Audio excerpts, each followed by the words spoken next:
Hello, this is Silas, and I'm here with Stephen. Hello, everyone.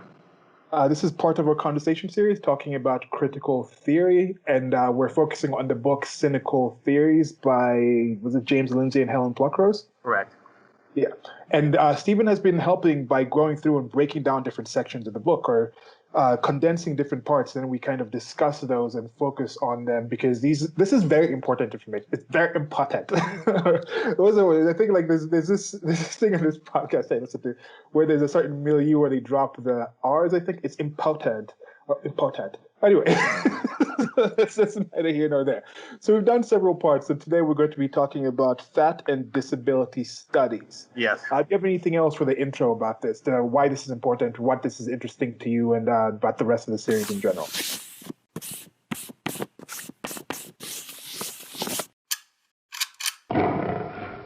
So this is the last chapter as far as the schools of thought go. To me, this is like peak postmodernism. It was really weird reading this. I felt very strange, but at the same time, it sort of followed a predictable formula. However, I wanted to include this obviously because it's not just part of the book, but also because I think there's some ideas in this line of thought that are very dangerous, and if they were to gain more mainstream acceptance, it would create more problems, not fewer. And I think it's really important to expose this for what it is, but also talk about, okay, where did this come from? How and why did it come about? And like with the other ideologies I've been discussing, are there valid claims to these? And I would say in some cases there are, but again, it's the same thing with the methodology being bad and the prescriptions are terrible. Yeah, that's one thing I think it's good to reiterate that I think we are both working on the premise that most people want to do good. Most people wake up in the morning and think, today, I'm going to do what's better. Like, I'm going to do the good things today rather than the bad things. Now, the problems come when you define what that X is, what that good thing, what that bad thing is, rather than if that thing is good or bad. Right. When somebody is reading these things, these descriptive things, and going out and encouraging the things that we're going to discuss here, I do think that most of the people are actively trying to make a better world, beginning for themselves, for the few people that they care about, for the in group that they're in, and for the world in general. Now, those are going to have different levels, as they do for me. Part of me doing this is because I find a lot of benefit from having this conversation with Stephen, having this content out there, knowing these things more about myself. As a recovering fat person myself, I was extremely obese for a long time in my life. I've always had weight issues. I've just always been a bigger guy, but then I was unhealthy obese, and my whole journey getting away from that did take a lot of self-knowledge and trying to study and trying to understand this information and coming across some of I think the information that Stephen's going to go over here, that we're going to be discussing here, that was countering my actual lived experience, trying to put some of these things that I hear with fat acceptance in a light that my lived experience of being obese was nowhere close to anything that that some of the people are trying to put a positive spin on this situation. And I think we'll get into that more as we go. But I think that's a key thing. I think the people who are following these things, most of the fat acceptance activists, are trying to do better for themselves, for others, for other fat people, for society. But I think they're failing in horrific ways, is why I think this is an important conversation to have. But yeah.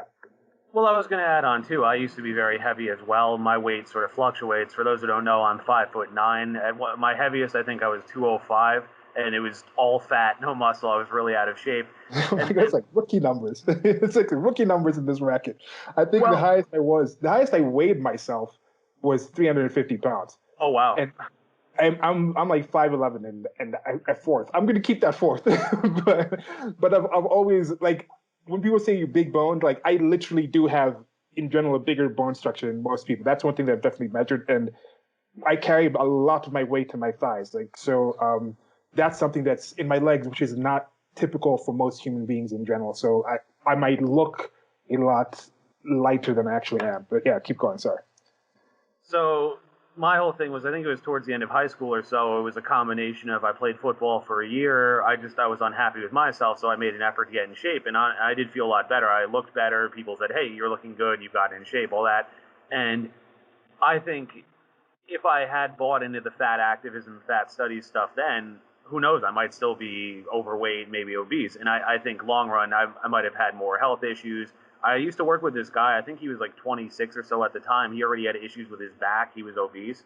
And that's really sad to me because you think about it, you have issues with your back at 26. They're only going to get worse over time. So you're 40 and up, you're going to be in a wheelchair. And he ended up losing a lot of weight. The guy looks really good now, but it's just not calling attention to that is really, it's really the wrong thing to do. And I think the people who are trying to present this in a good light, they're completely misguided for doing so.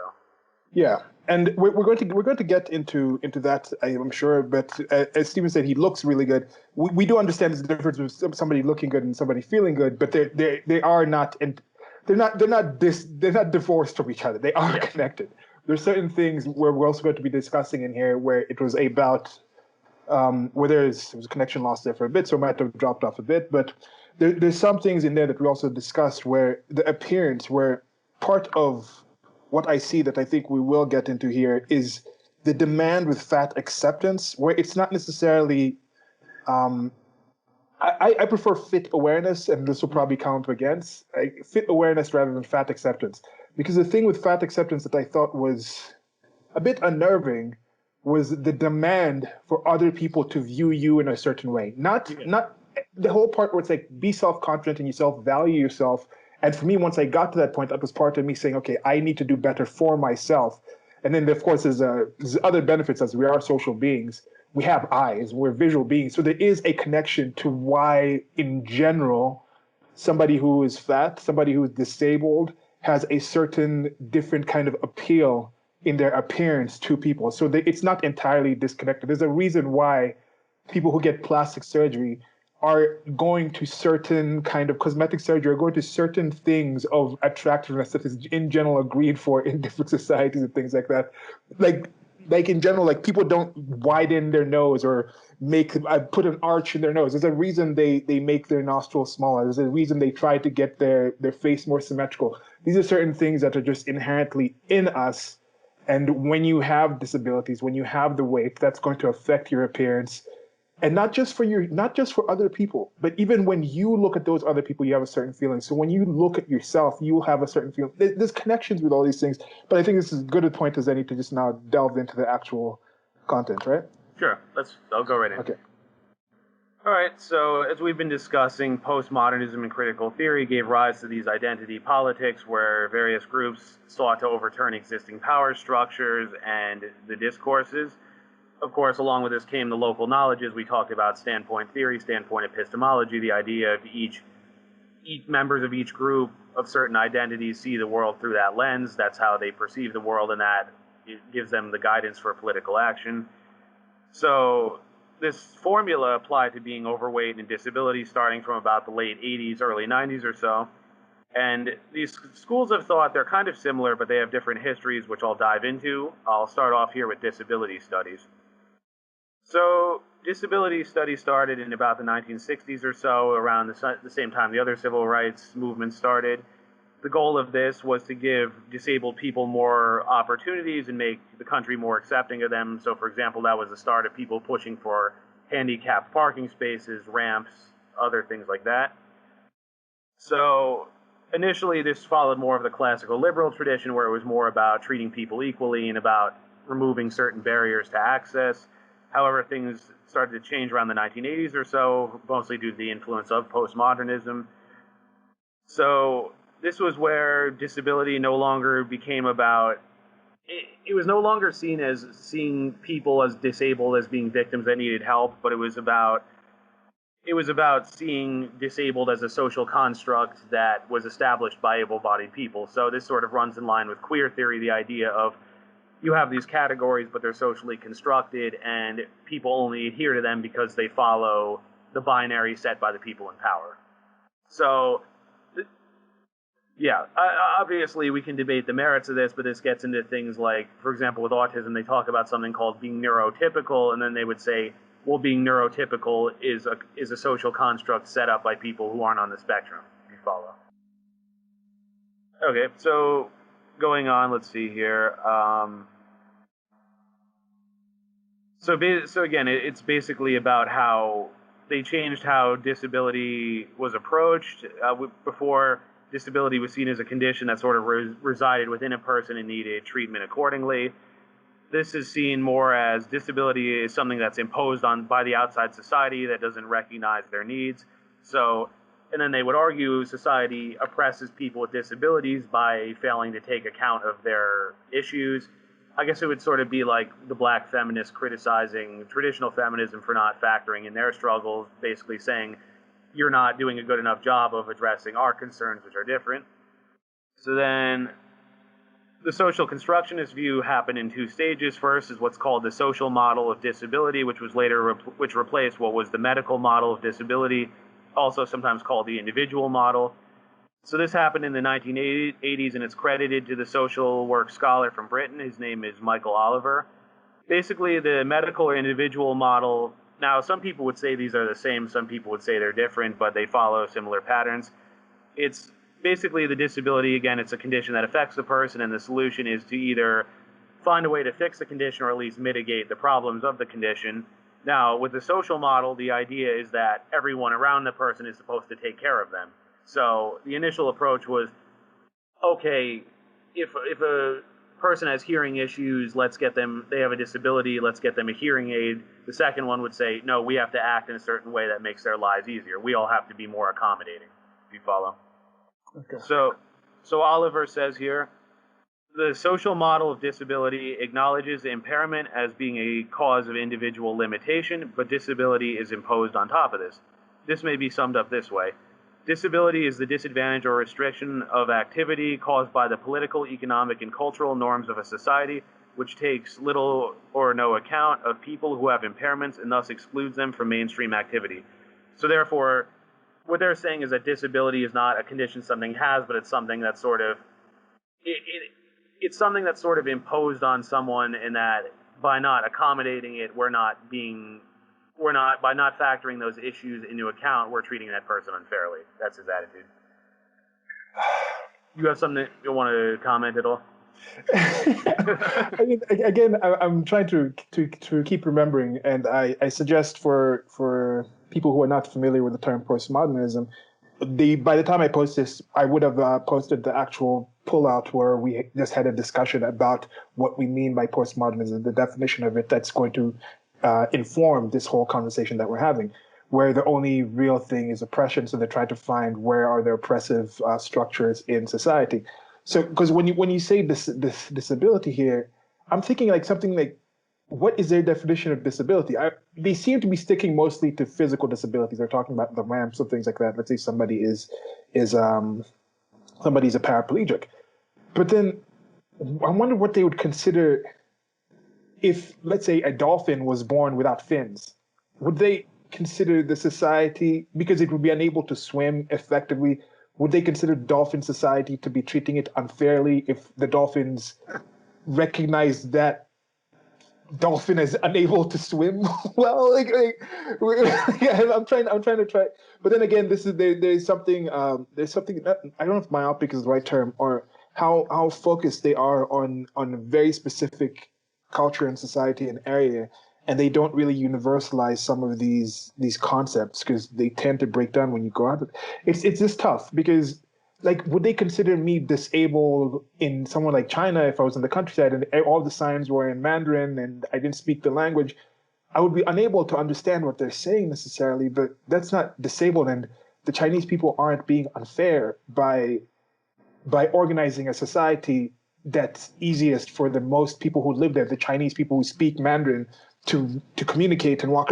I shouldn't be able to be like, it's unfair that you don't have English signs. Like, I don't understand. There's a frustration. Well, I think what they would say is that you would have some ability to figure your way out of the situation, whereas these people couldn't. So, for example, a person in a wheelchair isn't going to be able to get upstairs, so it falls on other people to build a ramp, whereas you can find a way, you can use your phone to figure out, okay, where can I go to find English-speaking people, or where can I go for help in general, or you would have some means by which to resolve the situation, which I think they're arguing that the people that are disabled that's the extent.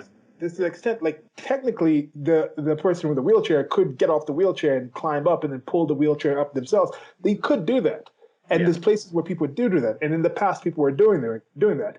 And now instead of a ramp, should there be an elevator? Why not demand there be an elevator or some kind of escalator where they don't even have to use their arms to get up the ramp?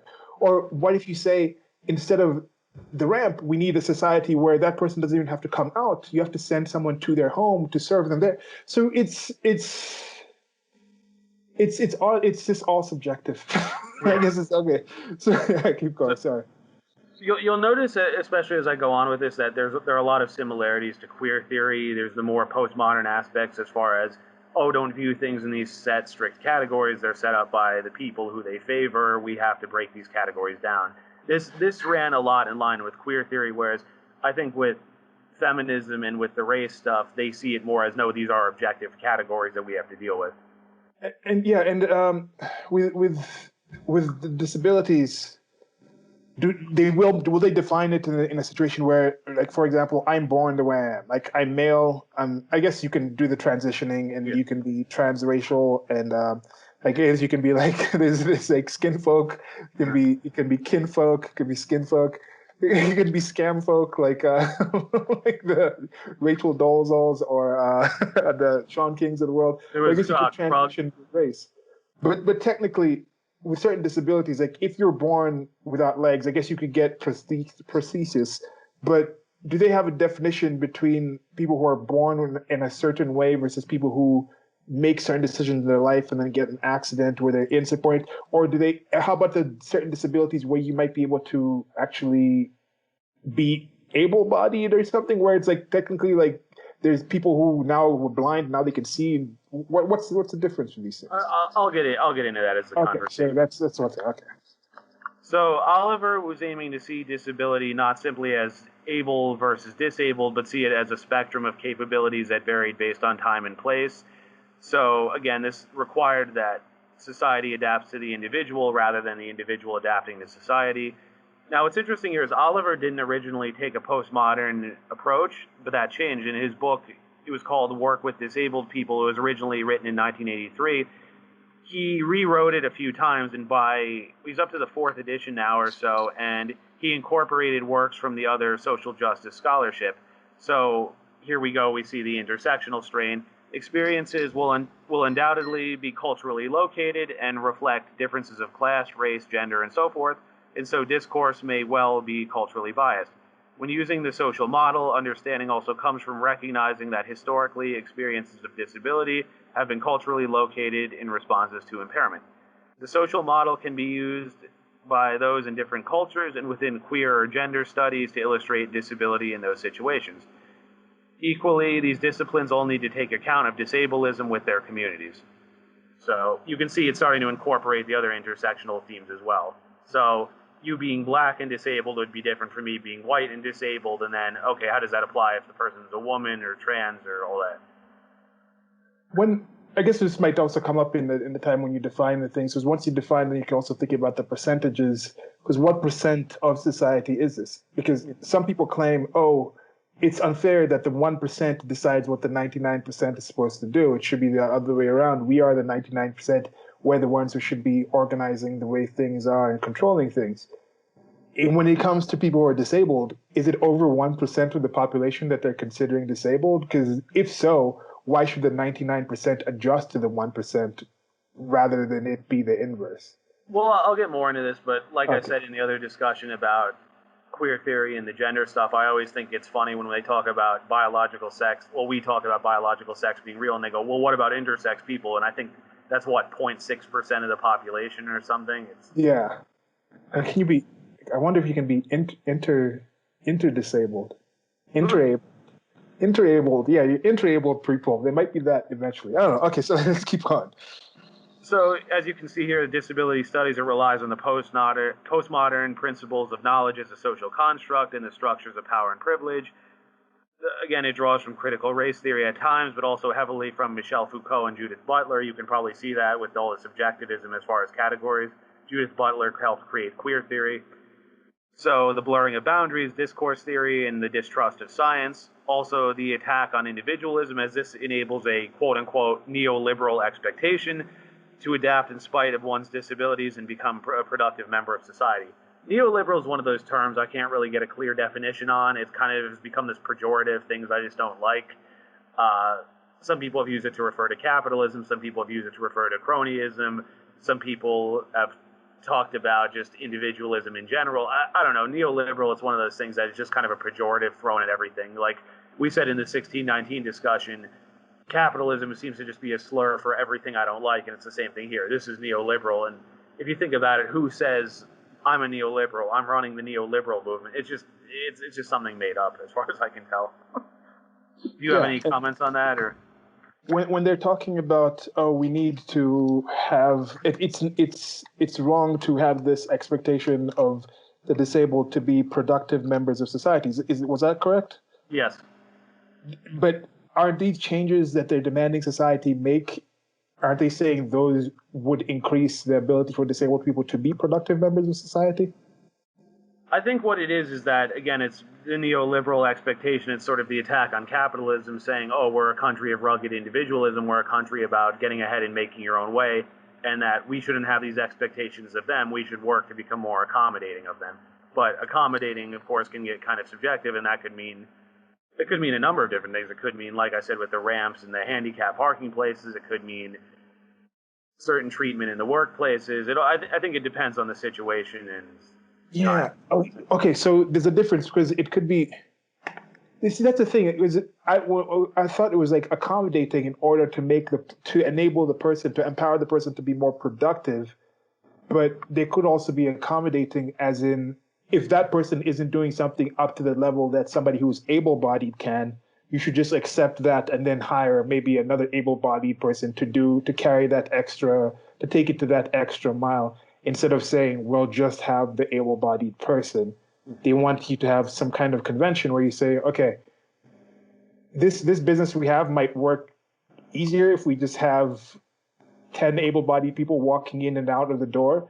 But since there's a disabled person who deserves this job from some kind of reason in this studies, in the disabled studies, that we have to make sure there's a ramp so we can bring in this one person and then now hire another person, an 11th able-bodied person, in order to work together with this one disabled person in order to be able to achieve the same amount that you'd get from just 10 able-bodied people. I think, because that's how I see it in practice. Now, if it's just to be, let's find ways if it's possible to have this disabled person be able to achieve as much as the able-bodied person or even more. So now it's just, you still only hire 10 people, but instead of demanding all 10 be able-bodied, that disabled person can come in due to some additions that you've made to your workflow that they can do the same. That's a different kind of situation. And to me, I see no big negative about something like that. But that secondary one where they say you have to add this person, even if it reduces the effectiveness of your actual goal of being an institution, being a business, being a collection of people, being a group, you have to add this other person because of who that person is, despite what you're trying to achieve. That's my difference there, I think. Well, and I sort of said some similar things in the section on the critical race theory, where this is why I'm very critical of people like Ibram Kendi and Robin DiAngelo, is all these ideas of, oh, you have to have an even parity, and if you don't, it's discrimination. And then I look at this and I think, okay, as a manager, if a bunch of white people with really good resumes come in, am I supposed to turn them down and just hire people that I know aren't as good and aren't as dependable?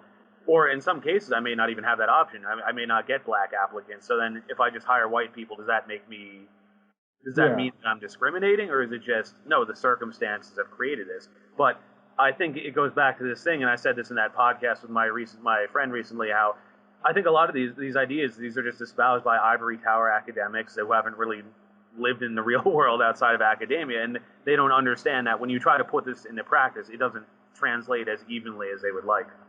And I'm wondering also how this will actually last through globalization. It's because when you start taking these figures out, when they talk about minority studies and minority rights, or we need minority representation, and I have this ongoing joke about how there's some people, you look at most of the people who are pushing these things, it's actually white people in the United States of America.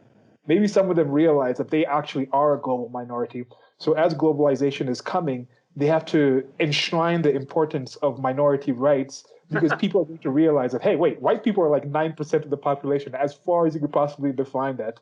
So if you already value white, like minority representation, then white people will just kind of swing into that, because like nobody's advocating and saying because globally Asians are like 1/3 of the population, we should make sure all institutions in the United States of America, or let's say all international organizations, look like represent the world by having it 1/3 Asian. Nobody's saying China is 1 billion people, right? It's over 1 billion people, I think and the so, world yeah. I think is still about 8 billion at most. So they're not saying 8% of every international organization should be Chinese because that's going to like reflect the world. Nobody's really arguing for that. Yet they'll start saying we need equal representation for women on the boards of Fortune 500 companies. It's like, okay, not quite. I don't think that's an appropriate thing. Well, I don't know if you saw the thing I posted from Thaddeus Russell recently too, but I didn't know this about Ibram Kendi, that he actually changed his name, and that his Yeah, let's see, yeah, he was like Henry. Thurston. It's like He was Thurston. Or born. was it Thurston? He was born Henry Rogers. Okay, that's close to Thurston. And he attended private schools for 6 years and then 2 universities. And then that was Thaddeus Russell's point about how, yes, he may be a person in the category that the subject is talking about, but he grew up upper middle class. He wasn't some poor guy from the inner city who decided, okay, I'm going to look into these issues and solve them. No, he was an educated guy from a wealthy family. And it's a bit of current affairs. He recently just posted something about the Amy Coney Barrett, the recent nominee for Supreme Court Justice in the United States of America. She adopted 2 kids. I think she has 8 kids or 7 kids, and 2 of them are adopted from Haiti. And they are Negroid. They're descendants of slaves and things like that from Haiti. But he's talking about how there is an ongoing kind of thing of white people adopting Black children or African American children, Negro children. That doesn't mean they're not racist.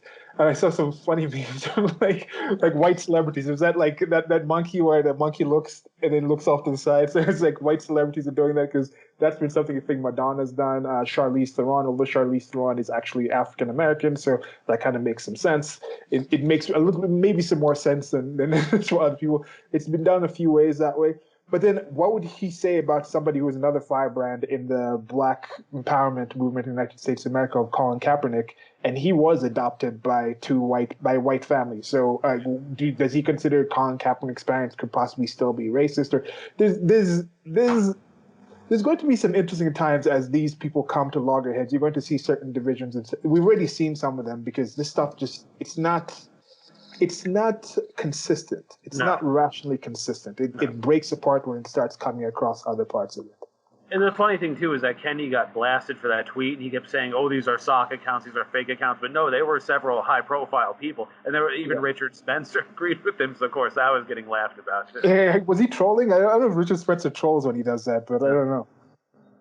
So anyway, getting back to the discussion. But I think there is some kind of accuracy in that, and I was kind of thinking about that. Can you watch sports and be racist? I think there's very few, honestly, outright racist in that. Let's destroy these people. Let's not have anything to do with these people. But then technically, you can't say the slave owners weren't racist to some extent, yet they technically owned other human beings. Some of them actually had intercourse with their slaves, and this has gone across all races. The Muslims, the Arabs, when they enslaved the Europeans, they were racist somewhat to those people. There's a lot of things. When Africans were enslaving Africans, they were tribalist to each other. When white people enslaved white people, the Irish were being enslaved. Was that racist? I don't necessarily know if slavery in itself has to institute the idea of racism, because even like in the Bible, when it says you can take slaves from these other tribes, was God saying something racist in that sense, or does slavery even have any racial connotation, or is it because in the United States of America it had that aspect for majority of it that made it seemingly a lot worse than just the typical type of slavery that had been going on? Well, I was going to elaborate on it. You know where the word slave comes from, right? Yeah, Slavs, yeah. Yeah. So because Germans and Turks enslaved Slavs, I have Polish ancestry, so I may have had ancestors who were slaves, who knows. But originally, the way I understand it is that slavery was more of a power differential thing. I mean, obviously the Romans enslaved Gauls and Germans. Later, the Germans, the Teutonic Knights especially, enslaved Lithuanian pagans, things like that. So it was more a question of who had power over one another. And Yeah. some people have argued that sort of the split was the idea was that under Christianity, one child of God can't enslave another, but then that got into the whole thing with Africans. Well, okay, are these people? Are these people or are these animals? And that I mentioned in a previous discussion, that's where the contradiction started forming. And I just thought of something funny. There was in 12 Years a Slave, where Omar Epps, the horrible slave owner, he compares his slaves to baboons basically, but then he rapes one of them. So by that logic, doesn't that mean he was raping a baboon in his mind? Like, how do they square those circles? It's a strange situation. And I think that goes more to people just say certain things at the moment and they don't necessarily believe it. And that's why I think some of these things went out. We start seeing the shared humanity that we have in people. And I just recently saw this really good. It's the end of like a 50-part series this guy Aaron Ra has on how humans came to be, and he's talking about the difference between race and clan. And I know for most of my childhood, the term human race was being used a lot more than human species. Yeah. And I don't recall ever actually hearing about the term cline. And the term cline, C-L-I-N-E, is actually more indicative of the differences that we have between the different ethnicities. And I have a separate video on that called racial purity, about that thing I've been thinking about. Like, where exactly does it switch over? Where does somebody become Negroid and then switch over to Arabic, then switch over to Asiatic or Oriental, then switch over to the Caucasian or to the white in that place? And those groups it's very connected. And then you see certain features. I'll see certain tribes where in general they have features that are a lot like Scandinavians, except their skin color is a little different, their hair is a little different. Or I'll go to somewhere like India and I'll see some people where I'm like, oh, those are people who look a lot like Aborigines, but there's a bit of a difference. You'll go to some places in Europe and like, oh, those people look a whole lot like those Asians. Like when you look at places like Kazakhstan where it's like the mix. So there's those things where I wonder exactly where somebody says this is a different race, that's a different race. And that term cline seems to make a lot more sense. Well, like my dad has a friend who's 100% Italian, but he's blonde and blue-eyed, but he's from northern Italy, so of course his ancestors could have come down from Germania, or maybe they just lived up in the Alps and they never interacted with other people. Who knows? But again, I think, if I remember correctly, I think his features are more Italian, like what people think of as the Italian nose and all, but blonde, blue-eyed, he looks like he could be Northern European as well. So. Yeah, and technically those features are in there somewhere. I mean, we've seen, like, you look like a Negroid person as dark as possible who's just been fully that since the beginning of time can have an albino child. So there is something in their genetics that can turn off all those different melanin receptors, or the phenotypes for all the melanin. So all that other stuff does exist in there, and it's going to select when you move to a certain area. It selects over and over again, slowly by slowly. Just the little less expression of that, little less expression of that, little less expression of that, until the skin color is like, in this area, you need a lighter skin color because you're going to get more vitamin D from the sun, and you'll just be a little more healthier, be able to get a little more food and get a little more energy from it, and you'll have more success in actually reproducing. And then that's kind of gets selected for over time. These are things that happen. So we're kind of in there where if you had all humans move to one kind of environment and be subjected to nature, eventually after a bunch of years you will have that selected. But right now we are going away from that, and I think this comes back into disability studies, where I'm thinking a lot of these disabilities, and why I'm saying disability studies is positive is because there's a lot of steps where, like I spoke about that dolphin, there's nothing in dolphin society to care for that dolphin without the fins, but we have steps in human society to care for the human beings that are born without limbs. Like, you go back 100 years ago, that probably doesn't exist. You go back certain places in the world right now, you're born without limbs, you're done. You're born without limbs in the United States of America, you could have a successful life and reproduce. And then whatever genetics you actually have that may select more for those lack of limbs, if there is something that is, what's that term? Hereditary, that could pass on more. But then you also have the technology and people who are doing the research who might be able to select that out. And now that's a question. Does this come up? Do people say people who are disabled are a protected group, where if you could get to a point where you could find a way to remove blindness from the genetics of humans, would they consider that to be anti-disabled, some kind of bigotry towards disabled people because, oh, we should just accept them as quote unquote normal? Or would they be understanding to say, let's be able to actually have this normal human with their full faculties? Like, what would they say about that? Some people have compared that actually to genocide, that you're genociding them out of existence. I'll get more into this below, but yeah. What? No. There's a different ways of knowing, different ways of seeing, including not seeing. That's another way of seeing. Okay. Queer theory is a hell of a drug. Oh, yeah. Okay, let's keep going. So moving on, we'll talk about the concept you've probably heard, ableism, the idea that it's sort of the problematic idea. There's that word again, that it's better to be able-bodied rather than disabled. And of course, they're going to say that's prejudice from able-bodied people. There's also the term disableism, which is the prejudice towards people with disabilities. So you're ready for this? As the self-described autistic, disabled, asexual, and genderqueer activist Lydia X.Y. Brown defines it. Ableism might describe the value system of able normativity, which privileges the supposedly neurotypical and able-bodied, while disableism might describe the violent oppression targeting people whose body minds are deemed deviant and thus disabled. In other words, ableism is to heterosexism what disableism is to queer antagonism. Ableism is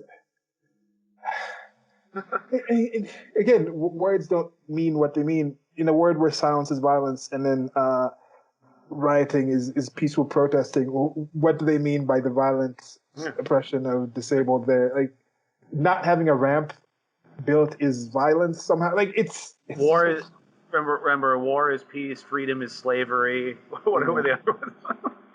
Yeah. Well, yeah. There's an anime also with a line like that. It was like you pigs in human clothing or something like. There's a great anime with a line like that. But yeah, it's this. Wow, the double speak, the animal farm type of thing, just the chaos that's going on, and that's another thing. I try to look back to my past when I was trying. I don't know how long it took for you to try and we said when you were trying to accept some of these things with the fat studies type of thing. I remember trying to square some of those things together, and just the cognitive dissonance it was creating was so uncomfortable. I was just so unhappy and depressed from being like, that's not the way things are, and like why are so many people saying this is the way it is? Or Yeah. it was very confusing. And I look at some of these people and I see the frustration that they have when you confront them and say, can you explain? And it seems to be a fight or flight type of thing where they just get angry and they lash out. How dare you not just listen to me? How dare you think I should explain this to you? I'm like, no, I'm trying to help you, but I can't help you unless I understand where you're coming from. And that is a thing that is it's kind of, I don't want to say sad. It's not really sad. It's not pity. It's some kind of concern. Something that I just thought of that's kind of interesting is this stuff claims to be scholarly and intellectual, but in a way it's sort of reducing us back to our most basic instincts. It's just, this is good, this is bad, instead of, wait a minute, that's not so simple, let's look at this in a more nuanced, sophisticated way. Yeah. I mean, and maybe I just relate with the futility of it. I can see that, like, there's a difference with the we talked about, I think, in the last conversation, different with ability and capability. Somebody, like, we all have hands. Most of us have eyes. Most of us have hands. Let's say that. We're talking about the disabled people here. There's some people who don't have hands. But in general, if you have hands, if you have eyes, you can hold a pencil. You can put some paper down. Technically, you should all be able to draw the basic things of drawing. But then how much would you expect somebody to, like, if somebody's like, put an apple in front of you, or an apple or a scene, or some kind of still life, and you say, okay, everybody draw that. You're going to give this drawing to somebody else to communicate what you were looking at. There could be 100 people. Each of those drawings is going to be different. Not everyone was technically able to draw, but were the capability of actually looking at the thing and communicating it in a communicable way is going to differ greatly between those 100 people. So I think in some of these cases, we're seeing people who are all looking at a problem, looking at that still life, looking at that apple and the bowl and the flowers and everything else. But there's going to be a bell curve of people who are able to communicate what's actually there, that they're actually looking at. And I see the frustration, because I felt the frustration with learning how to draw and becoming better and better. And you're like, okay, now I'm kind of comfortable with my ability to draw certain things and have an idea in my mind and put it down. and looking at me from the past, where I was like, I had the same ideas, but I was unable to put them down, and that frustration. So maybe I see some of that in people where I'm like, these people are seeing the problem in society that fat people will have to deal with, that disabled people have to deal with. But in trying to communicate to that and trying to draw it, they're like, I'm holding the pencil, the paper is here. Look, I've drawn this thing. Why can't you see it? I'm like, because you just draw. All you drew was a circle. I don't know what that circle is. Like, I don't know. There could be some of that in there. So I'd say queer theory deconstructs what is considered normal. So for example, the concept of compulsory. Sorry, what I meant to say was disabled studies deconstructs things in the same way queer theory does. As far as, for example, queer theory had that idea of compulsory heterosexuality, the idea that heterosexuality is normal and other things are an aberration. Disability studies kind of has a similar view. In this book in 2006, written by Robert McRuer, it was called Crypt Theory, Cultural Signs of Queerness and Disability. He states, like compulsory heterosexuality, then compulsory able-bodiedness functions by covering over, with the appearance of choice, a system in which there is actually no choice. Just as the origins of heterosexual/homosexual identity are now obscured for most people, so that compulsory heterosexuality functions as a disciplinary formulation, seemingly emanating from everywhere and nowhere, so too are the origins of able-bodied, disabled/disabled obscured. Two are the origin. To cohere in a system of compulsory able-bodiedness that similarly emanates from everywhere and nowhere. So you can sort of see the similarities to Foucault and Judith Butler here, the idea that it's socially constructed, but then what we say is real is set up by the people in power through discourse theory, and that we have to break down the discourses. So this, you can definitely see there's the most influence from Foucault and Judith Butler especially, I would say. This sort of follows Foucault's idea about how mental illness was something that sort of changed based on time and place. For example, they would make the case that autism, maybe in the past, people just didn't understand what it was, that maybe somebody was socially awkward or acted a certain way, and it's, oh, that person's just weird, but then now we know, okay, this person's brain is set up differently, so they behave in a different way. I think that's kind of what they were saying.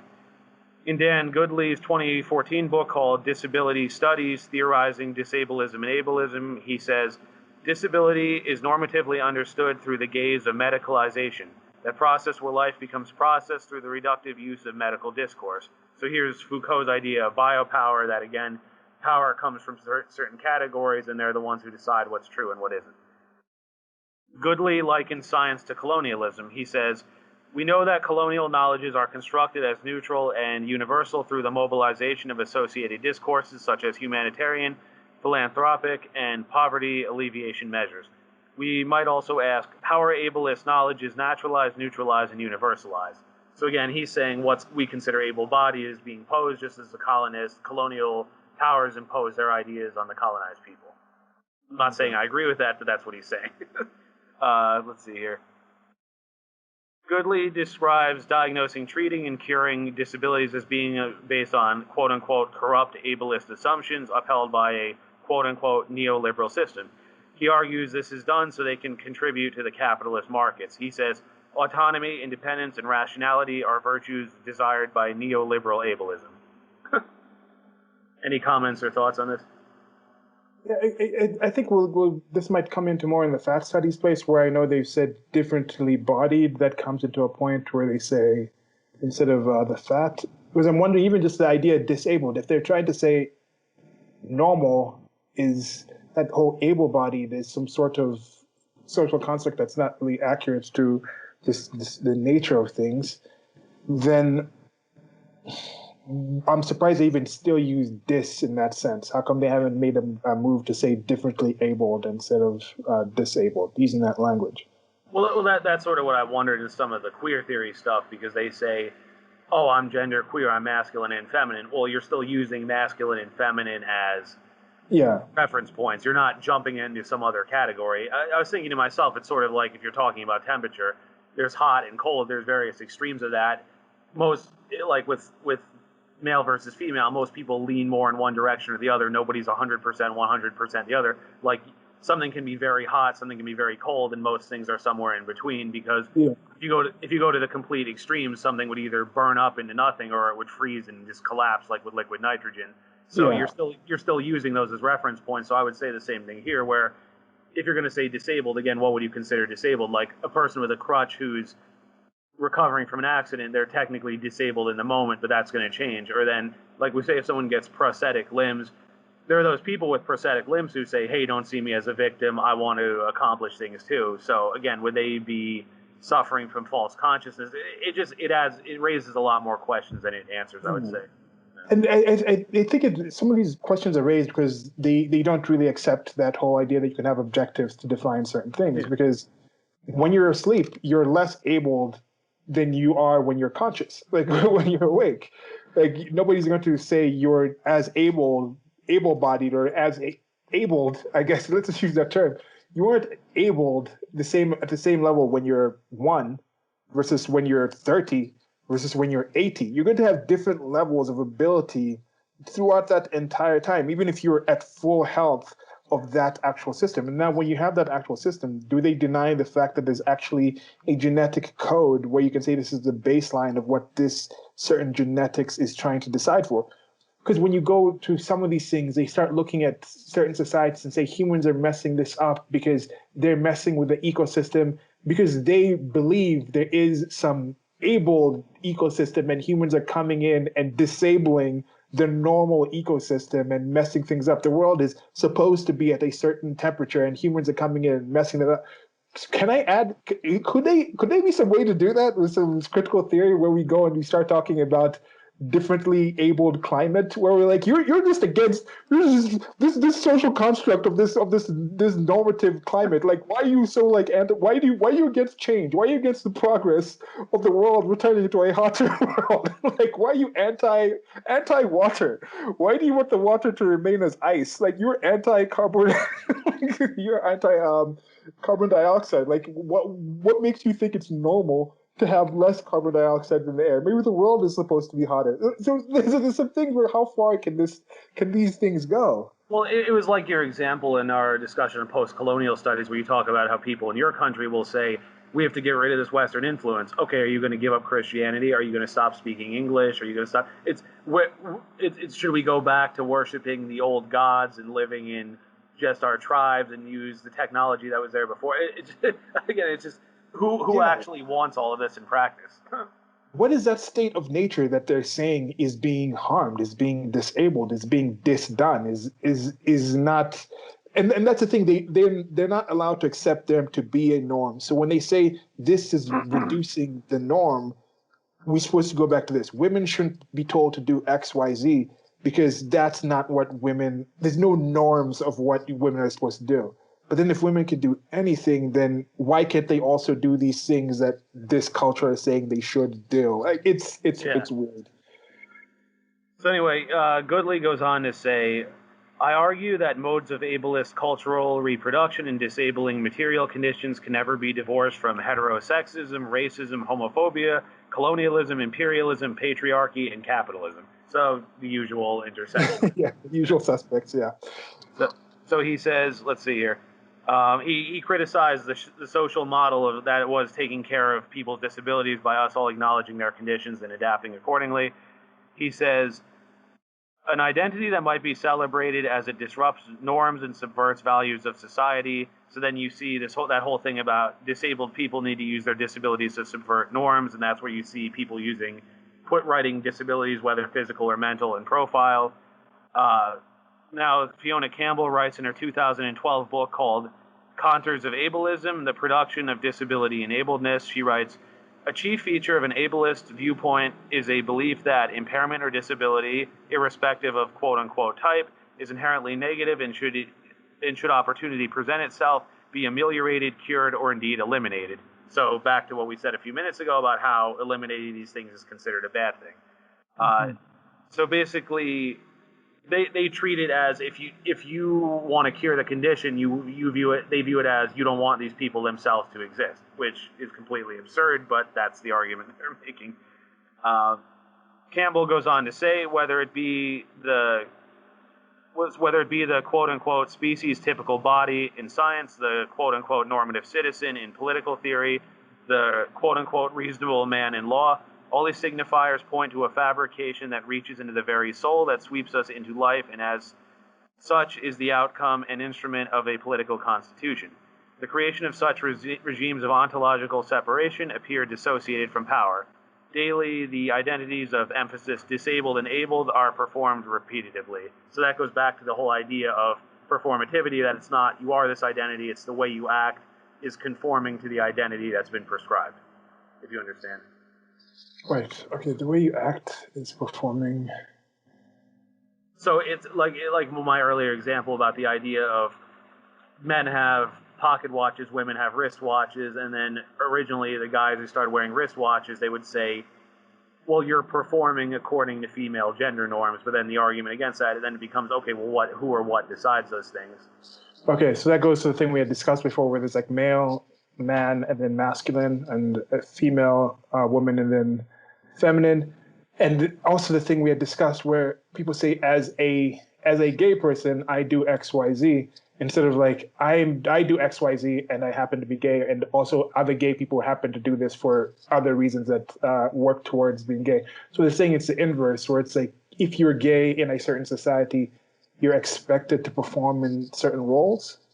Well, what it is what they're arguing is what's considered acceptable is imposed by the people in charge, or I guess maybe not imposed, but it's established through discourse, and it just becomes part of the norms. Okay. Because remember, that was the whole difference, the two differences in power versus one side says power is like a grid running through society that permeates everything, and by behaving a certain way, we're upholding it. Whereas the other school of thought says, no, that it's actively being imposed, that the people in charge are imposing it on us. Okay. And I guess that there's a mix of those two, and then there's also the argument, is it useful? Some of these things, these structures are useful to have in an organization, because these people in general, I think they would consider themselves to be in power and in a position to instruct society on how to better understand and deal with these things they've studied, because they always say, oh, we're the experts, or, oh, I have a degree in this, or as a woman. So they would say, as a woman, you have the power to talk about women's issues over men, and you are the one who are defining how men should deal with the woman because of your powerful position as a female. So don't they also transition between that position of the oppressed and being the one who is defining the way other people should behave, right? Yeah, again, it seems to be that alternating between, well, if you say this, it's because you're going by the way the people in power, by what the people in power say is acceptable, so we have to go against that.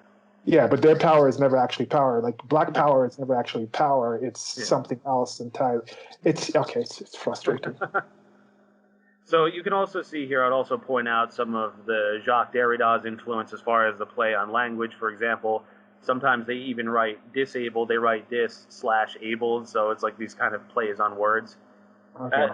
As I said early on, I think it was in the intro video, I don't find this particularly valuable. It's an interesting thought exercise, but I don't really see what it achieves. Mm-hmm. So far this seems to have a lot more questions where it's this, because they already, I think in this one, it's where they already, the name of itself already concedes the point that there's able, and when you put dis, that by definition, that prefix by definition, defines that this is a lacking compared to something you've already accepted to be the norm, to be the able. So it's weird. Yeah, it's like you're trying to break outside of those categories, but you're still using those categories as reference points. Yeah, it's like an enshrinement of weakness in some way. Again, it goes back to the temperature thing of like, you can say, oh, I'm not hot or cold, I'm lukewarm, but it's like you still have to use those as reference points. It's still in between. You're not jumping outside of it into some other category. And then from there, you can definitively be getting hotter or colder. Yeah. There's no like getting lukewarmer. Like there's nothing like that. Okay. So Campbell also draws from critical race theory and argues that racism is so natural and normal that nobody notices or questions it. She applies the same sort of reasoning to being able-bodied. Basically, we see being able-bodied as the norm, and we see disabled people as aberrations, and we don't question this whole paradigm. She even says people with disabilities who want to be able-bodied suffer from internalized ableism. So there you go, the idea of false consciousness or internalized misogyny, but applied to this school of thought. She says, by unwittingly performing ableism, disabled people become complicit in their own demise, reinforcing impairment as an undesirable state. Now, personally, I find this very cruel. If people have certain conditions, they want to overcome them. I don't see why that's a bad thing, that they hate themselves or they're genociding themselves. They just want easier lives. And as you and I have said many times, we're on Team Human here. If we can do things to alleviate human suffering, we definitely should. And I don't see telling people with disabilities that they should stay disabled as being somehow beneficial. Yeah. That's a weird part about all of this. That seems to be an undercurrent. And again, maybe I am, and we'll get to this where it goes now into the mental disabilities versus the physical ones. Maybe I'm mentally disabled in the ability to, maybe I'm mentally disabled to understand what some of these people are saying. Like, remember something like with schizophrenia, where it's defined, or it's like, okay, people hear voices that aren't really there. Now, is there a possibility to have now people say that, okay, if you don't hear these voices, most of these people here don't hear these voices, you're hearing these voices, you're disabled in a way, you have some kind of mental disability in a way. Now, if most people were disabled in any given area and had this schizophrenia and were hearing voices, then you'd say, okay, would that all of a sudden be abled? I don't necessarily think it would be. It might be normal in that area for people to be schizophrenic. Let's say you're in a psych ward that takes care of schizophrenic people, then it would be normal to hear voices if you're in that location. But not hearing voices as a human organism will still be considered to be the norm. Now, when you go further and you get that group of schizophrenics that all seems to be hearing the same voice, yet that voice still doesn't actually exist. Now, when you go into places like cults, when you go to places like religions, where they accept the Holy Spirit has spoken to us and is saying this is what we need to do, are you still considered abnormal to get to that point? So this could be a thing where it's like, maybe I'm that one out there, maybe me and Steven and other people, we're the disabled people, and we're disabled to understand your disability studies understanding. Maybe there is something where we have that limitation, and I'd like to help. If you think that's my situation, reach out and then let us know what we're not understanding. So getting back to Lydia XY Brown, who I mentioned a minute ago, she says how disability is an identity to be celebrated. She said this in a conversation with a friend who converted to Islam and wore a hijab but didn't believe in the modesty concept behind it. She said, wearing hijab is an outward sign of being Muslim. She was performing, quote unquote, being Muslim and wanted to be associated with being Muslim, and chooses to wear the hijab so that other people, Muslim or not, can identify her. Similarly to how I, as an autistic person who doesn't instinctually or innately flap my hands or arms, it was never a stim that I developed independently, will deliberately and frequently choose to flap, especially in public, in order to call attention to myself so that other people, whether autistic or not, might identify as autistic. I use this as an outward sign, just as, and then in parentheses, just as some Muslim women might choose to wear a hijab even in the absence of religious convictions about head coverings. As someone with an autistic brother, I find this very strange because autism, as you probably know, it's a spectrum. There's various conditions. They say it's crazy because with autism, they've said there are people who never get out of diapers, and there are people you look at and you would have no idea that they have any sort of disability. So why she has the idea that somehow this is signaling this, I don't get it. I don't really see that being, It seems almost... It's a parody. It seems like a mockery. Where, like, I get, like, if you're acting in a film and you're trying to do something, you're trying to tell a story. That's one thing. You're going into a performance, a character. You're not every single British person is not a British person. When somebody is acting as a Little Mermaid, they're not literally a mermaid, but they'll do mermaid-like things and things like that to tell this story. But I don't get that. Why would you add an affectation of a certain condition that you don't actually have? What would the purpose be for that? That is so weird. This is kind of going to the point where somebody can be homosexual, and then you have the people who are like, oh my God, like going to the lisp and the affectations of the homosexuality, and those are added things where I'm like, why are you acting out? Why is the character of these things? What is the actual benefit you're getting out of that? Like the signaling. I get, and then also comparing the two, autism, for all I know about it, is not a choice. No. Converting to Islam is a choice. Yeah. That's, to equate those two together seems Kind of dark cool, honestly. and murky. Yeah, it's cruel, I think, because it's like you're talking about people who have conditions through no fault of their own versus people who decide, okay, now I'm going to follow this religion. And like we say, if you convert to it, well, that's your personal choice. You don't have to. So I don't really.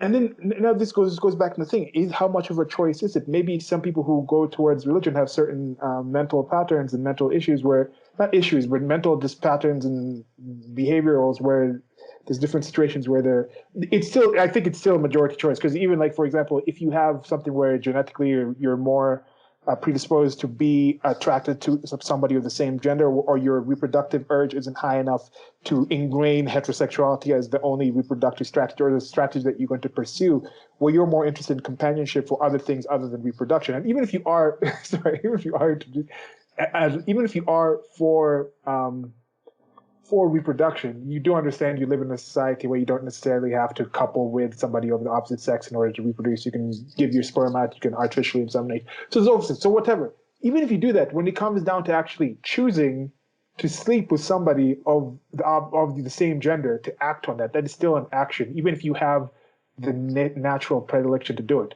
So that's the thing. Like when it comes to religion and those things, it still comes down to the point where all those other things accounted for. You decide this. She literally said this person converted to Islam. She did not convert to autism. No. Yet she converted to flapping her hands to signal that is. Yeah. It's not a nice thing. She might be a nice person, but that's not a nice thing to do. Well, it's almost like what our friend said about how when you look at a lot of the things they advocate with the race stuff, how it's more like confessions, not like prescriptions. Like when they say things like, oh, don't talk about religion in front of black people, they needed to cope with their problems. It's like you're just showing your own bigotry by saying that. I mean, you're not, it's almost like a version of that. Like you assume that these people act in this way because you don't actually know them, whereas I, with someone who has a brother who has this condition and I've known other people too, it's kind of like, okay, this really isn't the case. How is this not a form of the negative aspects of blackface? Not the Justin Trudeau kind of blackface where he was kind of just doing it as, I think he was really doing it as an homage of sorts. He really liked things about black culture and the black appearance and was playing a character.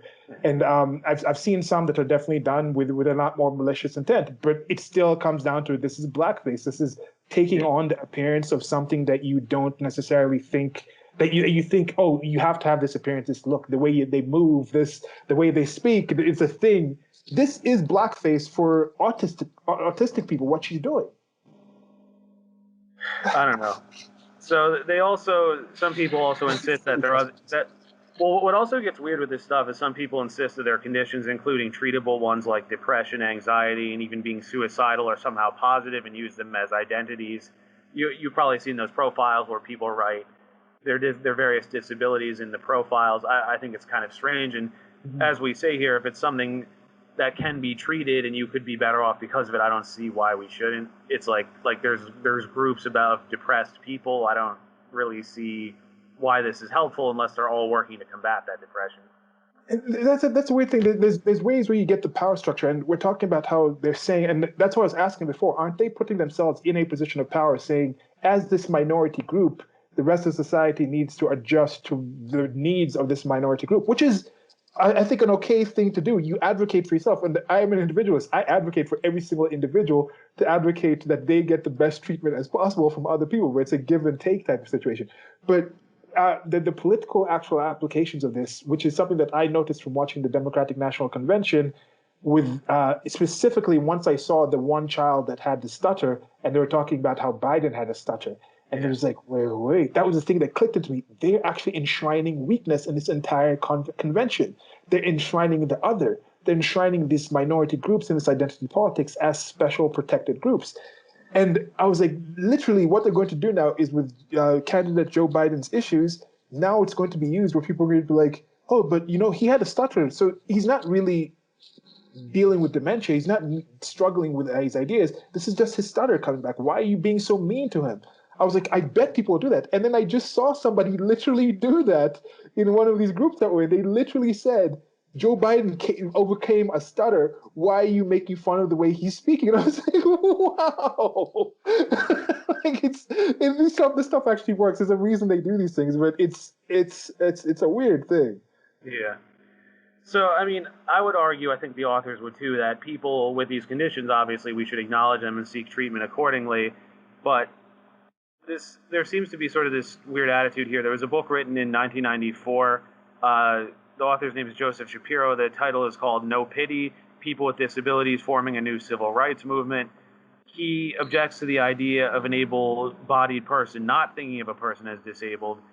He says, it was as if someone had tried to compliment a black person by saying, "You're the least black person I ever met," as false as telling a Jew, "I never think of you as Jewish," as clumsy as seeking to flatter a woman with, "You don't act like a woman." What's that line from As Good as It Gets with Jack Nicholson's character? It's like that waitress comes up to him. He's like, oh, I really love the way you write women, or like, how do you do it? And he's like, you take a man and then you remove all like the sense. Reason and accountability. Yeah. It's a great movie. Yeah. So he also compared it to gay pride. He says, like homosexuals in the early 1970s, many disabled people are rejecting the quote-unquote stigma that there is something sad or to be ashamed of in their condition. They are taking pride in their identity as disabled people, parading it instead of closeting it. And then one thing I thought was interesting here, and James Lindsay did an interview with Glenn Beck. I don't know if you saw it or not. And one of the things is that Glenn Beck actually has a child with cerebral palsy. And when they were talking about as far as treatment with this goes, he was saying, look, I love my daughter, but if there were some elixir she could take where, okay, she would be completely self-sufficient, she wouldn't have her symptoms, she wouldn't have seizures, she wouldn't have, I know they have issues with drooling, with swallowing, all that. If I were to tell her, hey, you could have this and you would be free of these things, and she were to take it, well, why would that be a bad thing? But using their framework, it would be, no, you're genociding this condition out of existence. Yeah, that's creepy. And I thought about this with my own brother, too, because I thought about it like, let's say if you could give him something where he didn't have seizures anymore, or where he could speak, or something, like even if it were just to treat one specific thing, how much better would his life be? And I remember growing up with him, you could tell he was trying to speak, but he couldn't articulate. Like he could sort of mouth words and he understands, but he couldn't. And to me, it's just, if he had the opportunity to be able to express himself and you don't give him that, that's cruel to me. I don't really see a case for that. And I think that's why what Beck was saying sort of resonated with me, because his daughter's in a similar situation. Yeah. And I think we'll get into that as we get into the fat studies. And I'm starting to see why there is a difference with fat studies and disability studies, where they seem to have carved fatness out as a separate thing that they don't want to frame as a disability that should be affected. They're trying to frame that more in it being like, that's why in that specific thing they've gone with differently bodied. That's something that's actually being said, because that is being framed as a different status, a different state of health that is equally as healthy as any other one. Yet this one, they're still saying that, yes, we understand an autistic person who just can't flap, who just can't, like, who all of a sudden is just going to react and just have an arm movement, is different than than somebody who's obese. I think that's that, and maybe they go into why they've carved that out specifically, and they're doing all these things. But they're going like the pride, so they're thinking of a future where there's like autism pride parades. Maybe. Okay. And again, it goes back to the thing where we talked about this with the queer theory thing, where it's like, there's no consistency with these groups, where some people think homosexuality, they're born that way, and then some people are like, no, it's just a choice. But then when they start throwing in Islam and comparing it with the autism and saying that thing's really pissing me off. Yeah. I'm like, I can't believe she's out there doing that. And again, there can't be that many people. There's got to be maybe 10 people in the world who'd actually agree with what this female is doing. Maybe 100, but there's people out there. That's so weird. So then there's this strange thing here too, where they want to use the identity for pride or activism, but they don't want medical practitioners to label them. And again, that was sort of my temperature reference, where again, how are you coming up with the category if it's not medical? It's like you had that came about as medical science. As I said earlier, in the past they didn't know what autism was. It was, oh, your kid's acting up, or oh, this kid can't speak or Yeah. something, and then they realized, okay, the brain is structured in a certain way that makes them act this way. It's not your kid is just slow or whatever, which used to be the old thing. But again, it was medical science that was able to establish these categories. So why would you reject that now? I don't really follow.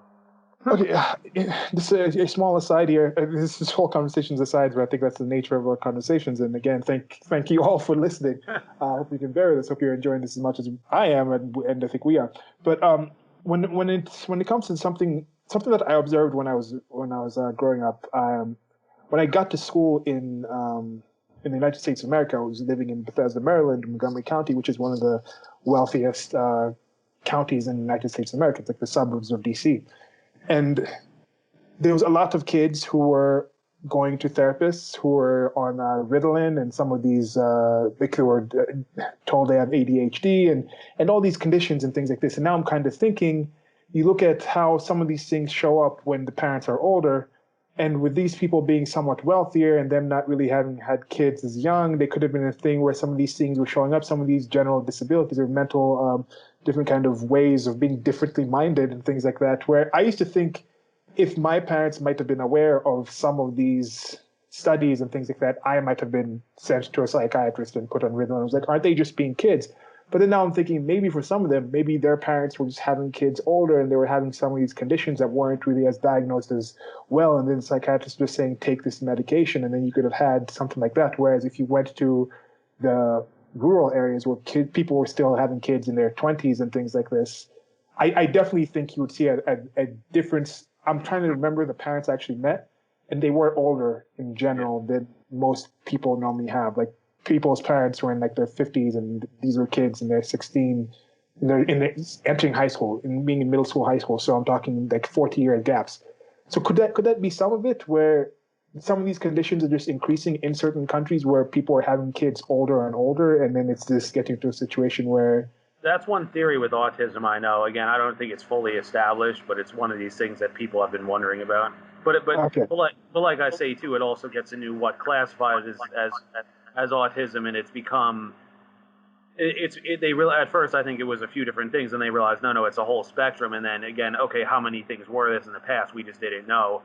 But then it's also like we say, people having kids older, they've wondered about different things in the food. So I think a lot of this stuff is still being figured out.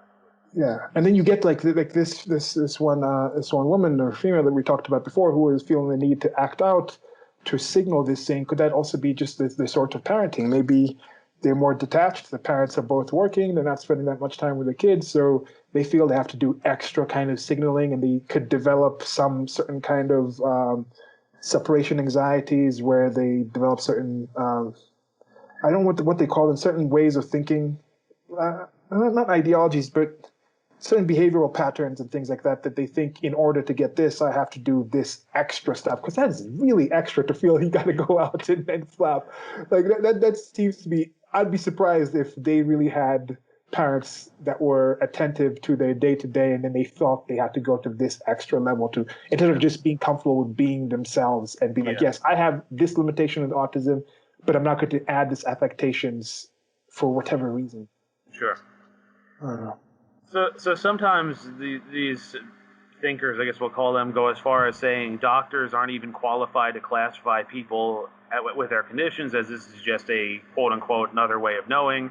So they actually encourage people to self-diagnose, which I don't support at all. Lydia XY Brown again and Jennifer Scurro explain. They're talking among themselves. First, Lydia says, people do say to me, I think I'm autistic because I think I'm autistic, but I don't really want to say that because I've never been diagnosed, and that is given a diagnosis by someone else with letters after their name. My response is, well, it's not up to me to tell you how you should or should not identify, but I don't believe in giving power to the medical industrial complex and its monopoly over getting to define and determine who counts and who does not count as autistic. And then Jennifer responds with, yes, once I started to get into the territory of diagnosis, once I started playing around with the problem of diagnostic thinking, when it is only left to trained diagnosticians, this allowed me to challenge how all of us must contend with thinking diagnostically. And again, I don't really see how this is helpful. To me, this is very self-referential, and it's the contradiction of, on the one hand, they're saying we're the authorities, listen to us, believe what we say, but then they're also saying don't listen to these authorities. Yeah. And these other authorities, I would argue, go by rigorous methods and scientific experiments that can be tested, reproduced, all that, whereas these people are just making assertions that we're supposed to take on faith. At least that's how I perceive it. If I'm wrong, anyone can feel free to correct me, but that's pretty much what I'm getting out of this. It's a generalization, yeah, and it depends on the field again. And very many of these same people will refer to certain people in those fields. And some of these theories and ideas that they're thinking about, where do they think they came from? These studies, when they go to their university and they get their degree in disability studies, or it's part of a certain program, they are the experts like the Robin DiAngelos who come around and they say, we have studied this material. Where do they think this came from? It also came from a different different wing of the medical industrial complex that also had some sort of benefits. This whole idea that, we don't listen to them, they're profiting for their own purposes. Well, the people you're listening to had their own purposes as well. Like that's why again, question to them, question to you out there, if you support this stuff, we're asking you, what is the evidence? What is the things? How can we test this for ourselves and experience it in our lives? How can we communicate this to other people? Because if it is something accurate, how would I be able to know it enough to, let's say, go to the village in Kenya and explain to people there why? That's one thing. And again, this is why we're talking about this is positive. You look at the globalized world and you look at the way people with actual mental conditions are treated in other countries, and there's been constant issues with how horribly the people with serious mental conditions are treated in Kenya. It comes up every year. There's a few news stories of just seeing the actual conditions some of them live in and some of them treated. It's a horrific thing, and yeah. Well, and that's the thing I would say. As much as I wish my brother didn't have the condition he had, at the same time, he does fortunately live in a very nice school where they do take good care of him, and there are other people like him, and he seems happy there. We always laugh at how whenever he comes for a trip home and we bring him back, he bolts out of the car back into the place. So they take good care of him, which I'm very happy about. Again, I mean, obviously you would like for him to have an easier life, but I'm happy. It's better for someone like him to live in the time period he's living in, because again, if he had lived 50 or more years ago, he would have just been thrown in an asylum and left to rot. And that's the thing. We're not saying that people 50 years ago disliked people with mental conditions more than those people literally thought that was a positive thing to do. Most people literally thought it was the thing to send people to get lobotomized. They thought that was going to help them. Just like before germ theory, people literally thought putting leeches in your body would actually help you. Yeah. Just like before that, people literally thought cutting out the entrails of a chicken and offering it up to some kind of god was the way to take the demons away from your child's mind. They literally thought these things trying to help people. And that's, again, reiterating what we said at the start here. We think disabled studies is a field full of people in general trying to do good, trying to make a better world for themselves with disabilities, for the people they care about with disabilities, and for other people in the world with disabilities. So we're trying to understand this content, the descriptions that they're making, and then we're taking issue with some of the prescriptive things that are coming from this that we don't necessarily see how they're actually helping. And in some cases, we're making the argument that they're actually harming the lives of these people. Like, again, this is something that's stick with me. That I think will stick with me from this day and forward. Somebody please explain to me how you think that girl going out and flapping her arms occasionally is literally actually somehow making something more positive for anyone who actually has that condition. Yes. I know when people say, oh, representation in film makes people more aware, and there is something about that, but do you think that is enough? That is some kind of, just because one person in the street might see you, that might stick in their mind, and then later on, I don't know. Yeah. Yeah. So next I'm going to get into fat studies. This section is going to be a lot shorter because a lot of it's sort of predictable, and I didn't feel the need to take as much time on it. I didn't include all the quotes that the authors had. I haven't included every single quote that the authors have included because I felt it wasn't necessary. And if you're really that interested, you can just read the book directly or read those original scholars. So yeah, I think this is also something that is a lot more. If you're listening to this video, there's a chance you live in a culture and society where you've been getting this messaging. Yeah. a lot more. I think second to the queer studies or LGBT movement. I'm surprised they haven't added an F into that, LGBTQF plus. Like I think the fat lobby is second to the queer lobby, and technically there's a lot more of them. Maybe that's part of it. They're bigger. They're bigger both in number and in sheer size. So there is an aspect of that. So like I said, I won't take as much time on this. I didn't include as many quotes. If you're really curious to see what those scholars said, you can either read Cynical Theories or you can read the original scholars themselves, but I don't know how valuable people will find that. So this mirrors many of the patterns found in disability studies. It began in the 1960s as fat activism, but only recently became classified as a new school of thought. 1950s? What's that? Is it 1950s? 60s. Oh, the same. Yeah, all this stuff started. All this came after postmodernism. Yeah. Okay. Yeah. So it draws strongly on queer theory, feminism, and incorporates intersectional themes. It compares criticisms of obesity to sexism, racism, etc., and it has the term fat phobia. It also explicitly rejects science. I think we all know that. It's more popular it's actually more popular in the UK, but it began in the US with the National Association to Advance Fat Acceptance. That's called NAFA, NAAFA, in 1969, and Fat Underground in the 1970s. There's some macabre nature about that as fat people die faster. So it's like putting the fat people on the ground. Let's see. I would say fat activism. It's like it's more postmodernism than the other studies, more postmodernist than the other studies, except queer theory and disability studies. It didn't even become a distinct field until pretty recently. This was actually born out of feminism. Notably, it started with the emphasis on pressuring women to be thin. There was actually called fat feminism, and this was sort of associated with radical lesbian feminist branches, but didn't have much of a following. Can't imagine why.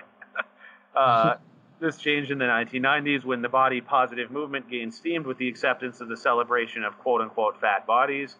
Healthy at every size existed since the 60s, but it became prominent in 2003 when the Association of Size Diversity and Health trademarked the phrase. In 2010, the scholar Linda Bacon, who studies psychology and psychotherapy, wrote a book, Healthy at Every Size, The Surprising Truth About Your Weight, which argued that bodies can be healthy at all shapes. The medical field rejects this book completely. Again, huge surprise. So fat studies embrace intersectionality in the applied postmodern approach, hence making claims like, we cannot dismantle weight size oppression without addressing the intersectionality of all oppressions. In 2012, the journal Fat Studies was founded. This rejected all criticisms of obesity, claiming they were rooted in prejudice. Fat Studies has been comprehensively detailed by Charlotte Cooper, who is considered a leading fat scholar and author of Fat Activism, A Radical Social Movement in 2016. She wrote about how radical feminism abandoned fat activism, but postmodernism picked it up. Again, that was sort of the distinction between the Marxist thought, Marxian feminism versus postmodern feminism. Okay.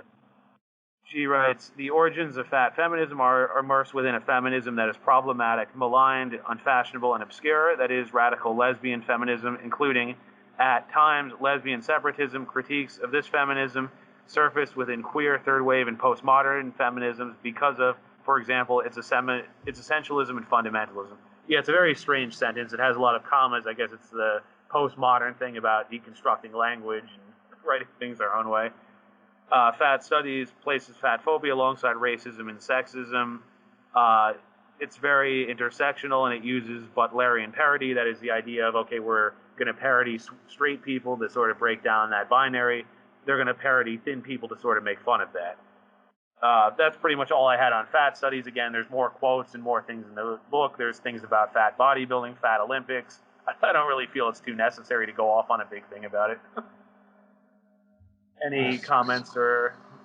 Yeah, okay, so the first one, like Fat Underground, some of these, the language they're using is just seeing this thing that normally happens when they take on, they take on the language of like the civil rights movement or like of certain things where the same tactics are kind of taken in on that. But then again, I think there is that uneasy thing about this of equating something that it's still somebody's choice, at least once they're an adult, to buy the food and eat the food and not burn the calories. When you're a child and your parents are feeding you the food and things like that, you have less choice in the matter. And I do consider it to be somewhat abusive when you see an obese child, because that parent is feeding that child and harming that child's health in general.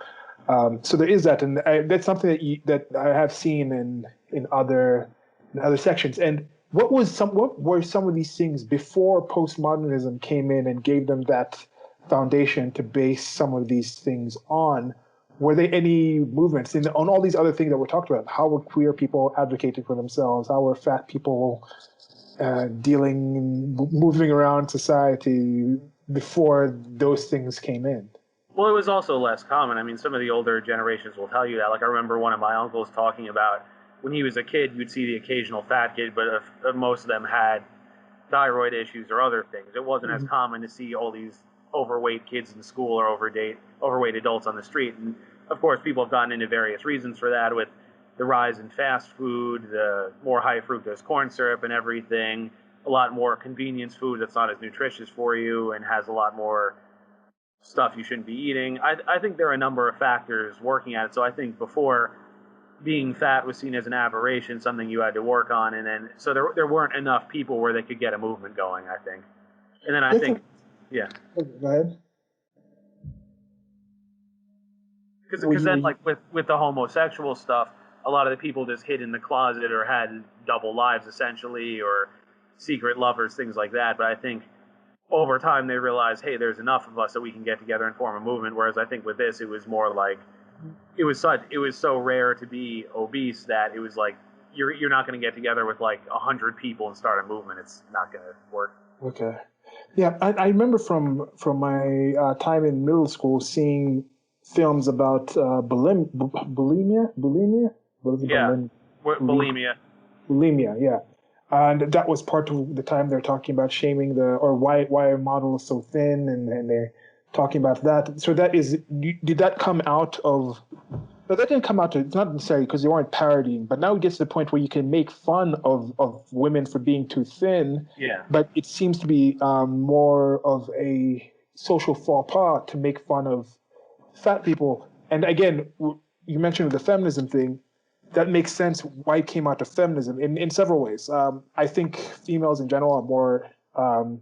They're SMV, and we are biological beings, so our key to reproduction is part of why society is developed, and that also defines different people's value in society. That's why a young, physically attractive female in general will get certain attention, and a wealthy male with a lot of resources will get certain attention in general from people. Fitness, we talked about that in general. So it coming out of feminism explains in part why a lot of this fat acceptance seems to be more about accepting fat women and very little about accepting fat men, let alone when you go into things like we need height acceptance, short acceptance, where you can say, oh, like short men should be as desirable as tall men, where in that sense where there's less of an actual objective standard of physical fitness between an average short person and an average tall person, when there actually are physical markers that show, like, if anything, actually being taller normally actually reduces your life expectancy versus being like an average height. Whereas when it comes to weight, being heavier, again, maybe that's both of them are excesses. Being heavier actually reduces your life expectancy, and there's a difference. So is that part of why it's pro-female, because females are more treated on their physical body and their physical fitness and their fertility and things like that, whereas men are on resources. So it's not really like, why do you think it hasn't caught on that much for, let's see some fat male models walking around the catwalk or things like that, or let's see more fat bodies on TV, fat male bodies on TV?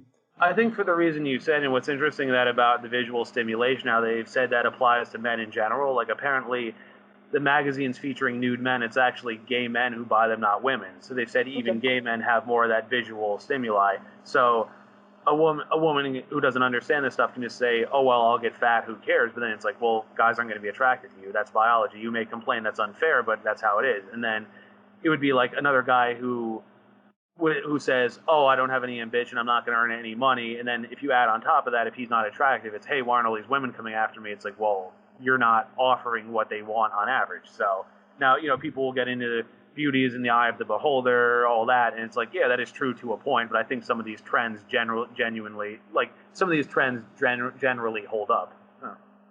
I think that's the kind of thing where at the same way we're talking about with the disability studies, where I think certain things about the exceptionality and the success of Western civilization has resulted in the viability of somebody who is autistic, for example, to increase. So you have a bigger population of autistic people, and then creating a big enough group for them to advocate for, or just people to be aware enough of that group to say, hey, maybe this is actually there's different things that they can do, and let's actually see if we can add this part to our society and see different ways we can benefit or work together and things like that. Whereas, as you mentioned, there's not that many obese people in Kenya, and interestingly enough, there was some kind of thing where it's tied to wealthier. Well, it's not interesting enough; it's a common thing because the wealthier people will have the jobs where they can, first of all, have the excess calories, where they can actually be at home sitting, and then they get in their vehicle, drive to work, sit at work, get all this 3 meals of processed food, excessive calories. So to be obese, that's an odd thing about the United States of America, where it's like almost like the wealthier people are slimmer in general than the people who are less well off when it comes to financially wealthy, and there's an inverse with that in most of the world, where like the people who are more financially wealthy tend to be the one who are more obese. Like a nickname for obese people is like they'll say, "Hey, boss," or "Munene." Here in Kenya, I think Munene has something to do with actually fatness and stuff like that, but boss is one of the things, or mkubwa. Mkubwa is like big guy, like the boss, but it's a big guy where there is something like that. And I remember when I was extremely obese, people would just stare. Like, and just like obviously just clearly stare. It could also be in a combination of my hair, but then you just don't really see that many obese people, because now people still stare. That's just because most people in Kenya don't have beards, or most people actually decide to cut their hair more than like once a year. So, so like there is that aspect. But then in other countries, people seem to be a lot more open with just like outright staring at unusual, unexpected things. Like if you're white, you will be stared at. If you just walked around in general, you'll get a lot more stares here than a black person would walking around. Maybe not. Let me not just say that. Than I would walking around certain places in Europe, like in certain major cities.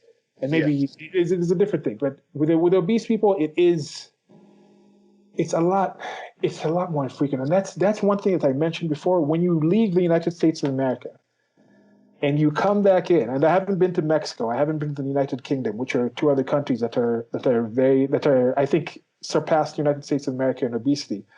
But when you leave for a while, then you come back, you're like, people are big here. There's some big people in the United States of America in general. Like obesity is not a small thing in both visual. Like what is it? 30% of the population is obese. It's about that, yeah. And then like 45 is considered overweight. That's counting the 30% of obese. Yeah. It's a thing. It's a thing. Yeah. It's not a good thing. No, no. Hmm. And I like what Thomas Sowell's Indian friend said about, I want to go to America because I want to see a country where the poor are fat. And it's funny because, of course, being American, I would have heard that in the past and laughed, but having talked to different people now, it's like, okay, I understand why they're saying that. Like here, on average, like the people who are working, you'll see people literally walking 2 hours a day to work, 2 hours a day back. They'll just walk miles across the city, and then they get home, and their typical food is this maize meal with water, then some fresh vegetables with some onions cut in, and then sometimes you'll get some meat and stew with some tomatoes in it, and that's the basic type of thing. And then occasionally during the day at your work, you'll have maybe a cup of tea, like milk and water, and then the chai namkate, and maybe some mandazi, which is this like some kind of fried bread. It's kind of like a donut type of thing. You might have that. You might have like some githeri at lunch, which is this beans and maize boiled together. Sometimes you put some spices, some onions and things like that. You could fry it, some cabbage. That's a typical kind of meal that somebody will eat while doing that 2 hour walk like a day, and then you doing some kind of physical labor. Their job won't just be sitting down. So that's the majority of the population is doing things like that. So they're fit. And then still, this is another thing that you see in society in general. More of the obese people, even when you look at these poor people, are females. There's a higher percentage wherever you look at obesity. I haven't looked at one country where obesity is actually more prevalent. Being overweight is more prevalent in the male population than the female population. I haven't seen that. And then, of course, now there's certain cultures and societies like the Samoan people there's just big bodies out there. There's some big bodied people. I think they said like the NFL, the Samoans are about 1.5 million people in the world that are technically Samoan. Well, Yet The Rock, huh? The Rock is Samoan, isn't he? Well, yeah, he's half Samoan. But they have like something like 50 NFL players, so they are insanely like overrepresented in the National Football League from the actual population number of that ethnicity in the world, just because of their physical body that have been selected. That's why there's like I think one actual fully Southeast Asian person. There's like a kicker right now for the Atlanta Falcons, if I'm not mistaken. It's Asian, and that's a selection thing with their bodies.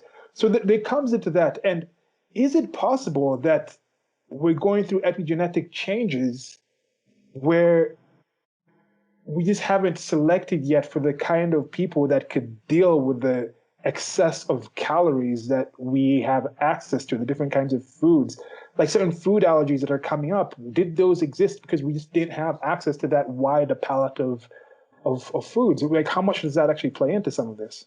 Well, I think that's something to it because, for example, I've looked into things about, I don't know if you ever saw Your Brain on Porn, but they get into that whole thing about how our brains haven't adapted to experience this constant sexual stimuli.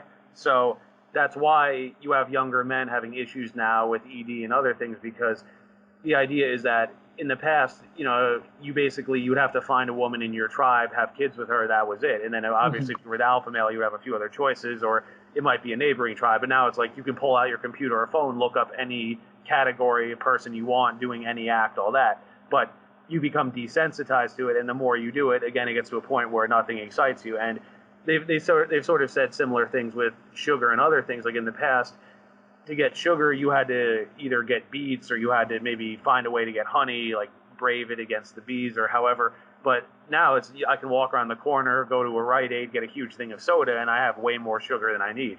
So Yeah. we didn't evolve to adapt to that excess, as I think you're sort of saying here.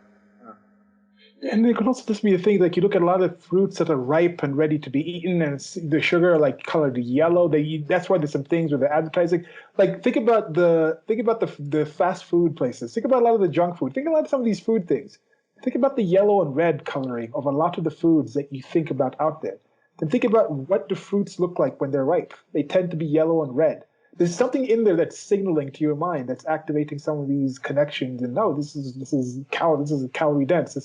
Or calories here to be had to get this food. So there definitely is that with the messaging. And yeah, I think that's a good comparison right there. Seeing about the abundance of selection. And back in the past, in general, even in many places in the world right now, you only see, by the time you come of age of reproduction or whatnot, you've only actually seen like 200 females. Yeah. Most of those being relatives that are out of your range. Then then you look at the different age groups of them and the different ones involved. Like you're really selecting from maybe 20 people that you've actually seen that were viable partners. Yet now you just go online and you just have access to hundreds. You have the inverse with it, where you have females just going online. They can get attention from just so many men. I would not want to be a female on. It could be also a good social experiment to just create a fake account as a female and go on like Plenty of Fish or something, or OK Cupid, and just see the deluge of notifications and messages that you get through those things. That effect. Well, Tim Pool had a discussion with, I think she's called the Redheaded Libertarian or something, about this a while back. I re-listened to it recently, and they talked about this, how it's changed the dating dynamic so much, because in the past it was, okay, if women stayed at home, you dated whoever you went to high school with typically. Like that was the case with my grandparents. Like my grandmother dropped out of high school and then just married my grandfather, and that was it. But now women are supposed to have careers as well, so they go to college, and like you say with the dating apps, it's oh, you can seek out a good-looking guy who's a bit older, who's making more money, but then the college guys are kind of like, wait, where are the women for us? But then those women think, well, here's a guy who's more established, has a house, has a career, better resource provider, who am I going to pick? And then the younger guy is stuck in a spot where it's like, okay, who do I go to now? But then some of those women, those relationships don't work out. And then the challenge becomes, as you were mentioning earlier, when they're stuck without anybody and we're older, okay, we either have to settle or find a guy who will like us at this age. It's created a whole series of challenges and problems that we didn't have before. Yeah, the eugenic effect of all this, like being able to everyone to engage in their own personal eugenics at this level is something that's different. It's going to change the society. And I don't think we're getting this cat back into the bag. No. And just the same way you have the world is going towards having more abundant calories. And it's good to talk about these together because fat studies is a clear thing. It's a clear physical thing. If somebody is obese, overweight, you can clearly see that. Yeah. But as you mentioned with the autistic people, you look at some of them and you can't clearly see that. No. Maybe that's why he felt you got to flap, maybe to add that awareness. So if you see somebody flapping, you're like, oh, there might be something in there. But that's a similar thing. You see, she's saying we need to flap to show awareness that this is somebody who's differently abled. But that's the same thing. The one thing that's weird with the fat people, with fat studies, seems to be we're not different. I'm like, no, you are. I'm not blind. like I can see you're different. Like your chair. I saw this one thing. I just I posted a video talking about the thing with like the comorbidity acceptance, and they use this image of this one female. She's like, okay, a friend of ours, Charles, had posted something else where she had posted this different thing with different notes talking about she should be accepted and all these things, and then she had a shirt that's sitting there. You have the right to take up space. I'm like, okay, I get that. You can take up as much space as you want, but you're not allowed to. You don't have a right to demand everybody else adjust things so you can.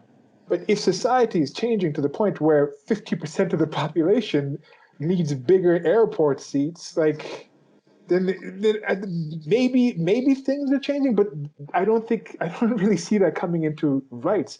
But what I was trying to say here was the clear things where you can see the differences in the different people.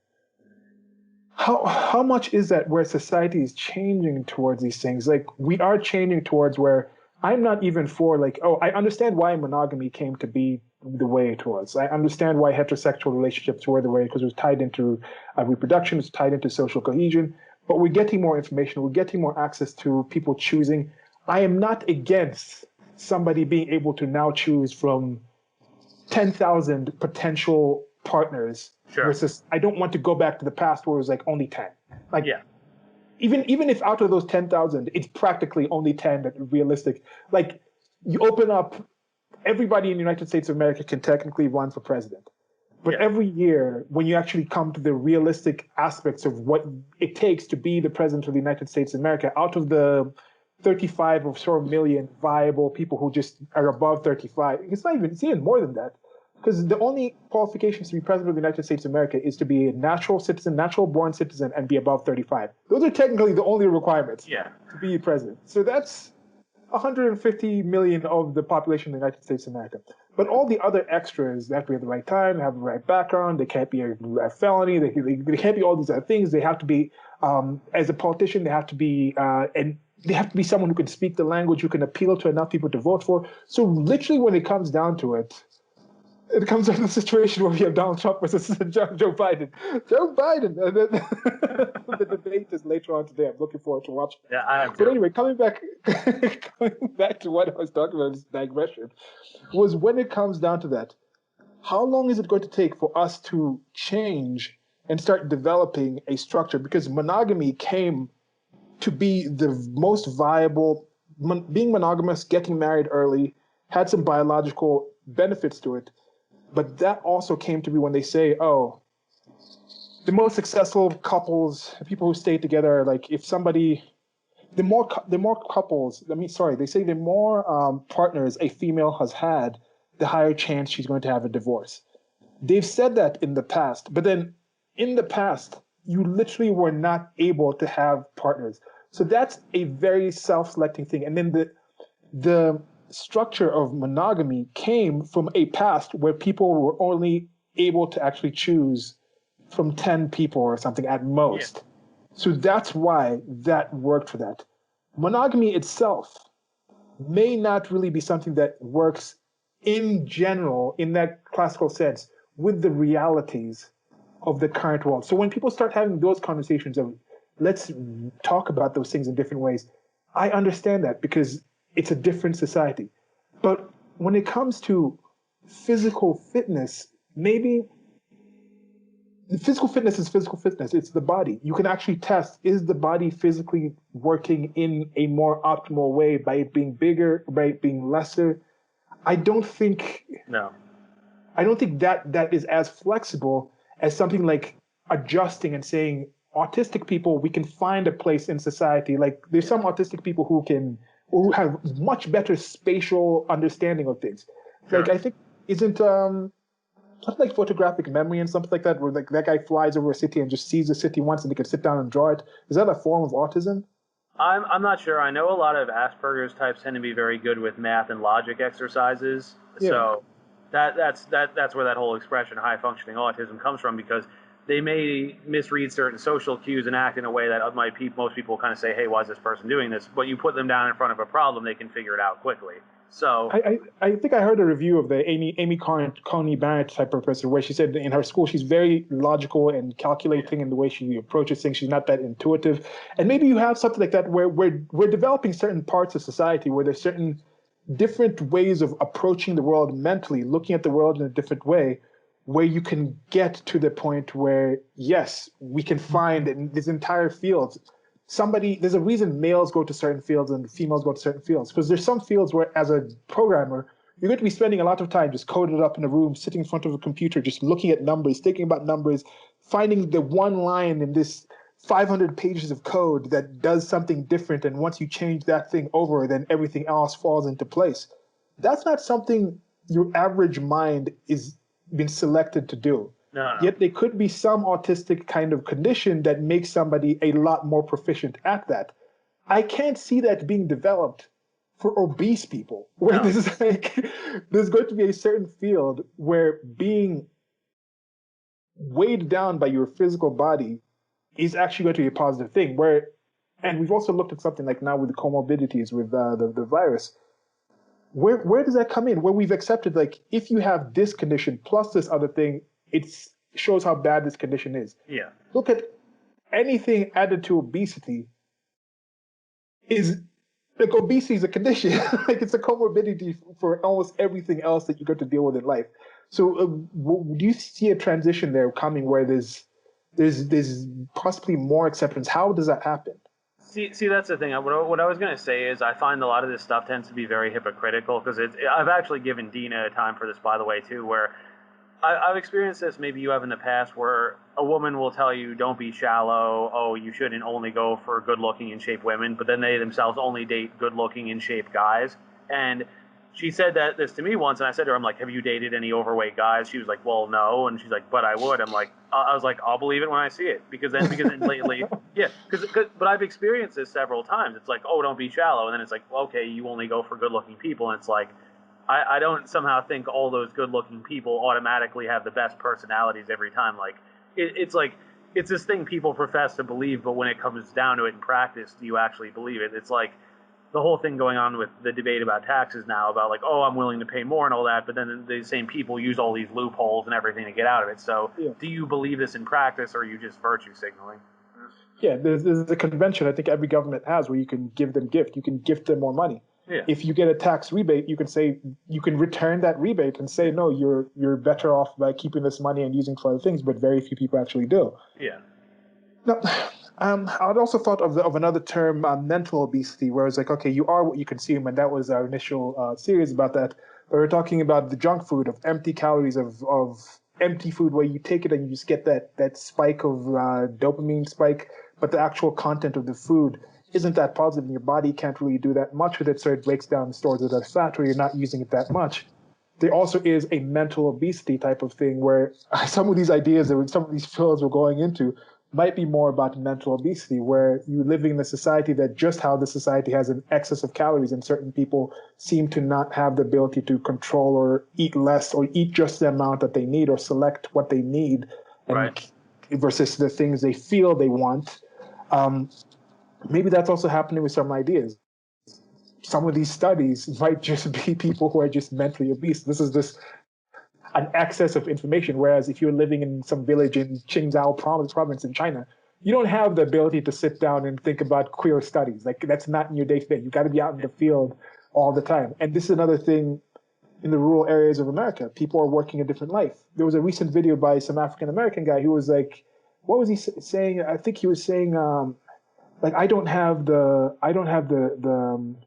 he was talking about he doesn't have the luxury to sit and worry about, I think it was like defund the police, or there's something else he was talking about in specific with one of these actual things. I forget the specific thing. It was something in this postmodernist type of thing. He's like, I don't have the time to think about these things. Like, I am just trying to make a living for my kids and things like that. A lot of people in the world are still living those practical things. Me and Stephen, at least I will sit and I'll say, I do have a certain level of privilege that I feel, just even knowing Stephen, I think is a privilege. Having the time to have the access to this information is a privilege. My parents doing the things that they did to come out from the village and get the money and the experience to take me to the places I've lived and to be able to support and do all these things, get me to this point, having the relatives that I have. My whole life has had different privileges where I do understand I'm at least in a position where I can spend a lot more time thinking about this content than most people can. Most people aren't even aware of this content, let alone the ability to spend even a fraction of what I've spent on this. But this content is affecting the lives of those people, whether they have the time to actually think about it or not. And for those of you who have the time to actually listen, I thank you. I really appreciate that. And I think it behooves us to actually discuss and converse this content and find a better way to actually deal with it, because these are things that are out there in the world. These are things that affect us. These are things that can affect other people. And I think that there's positives in that to ferret out and see more information. I think is positive. More potential, more diversity is good, but then not everything in there has to be consumed. Like, it's good to have a supermarket, but you don't have to buy every single thing. There you go. Good analogy. You know? Well, to sort of add on to your previous point just now, I wanted to say that if you looked at the election in 2016 and sort of a similar thing now, I would make the case that that's sort of why Bernie caught on with a lot of people. Now, we have our disagreements with him, but he talked about issues that people still have. Healthcare is too expensive. People are going massively in debt in college, things like that. Like, those are big picture issues that people are still dealing with. Like, again, I don't think the average voter in the Midwest or wherever you want to pick is sitting around wondering about all the things we're talking about. They still have other issues they're dealing with. And I think, as much as we may disagree, the reason he caught on with people is because he talked about those things. And I think that's ultimately what a lot of people in general in this country want. We're still working on resolving those bigger picture issues. So if we get to a point where all they're resolved, hey, I hope we do, then we can start to focus more on that stuff. But as of right now, to a lot of people, these are non-issues. And again, who's mostly talking about these? These are people who, like Ibram Kendi, who have spent their whole lives in academia.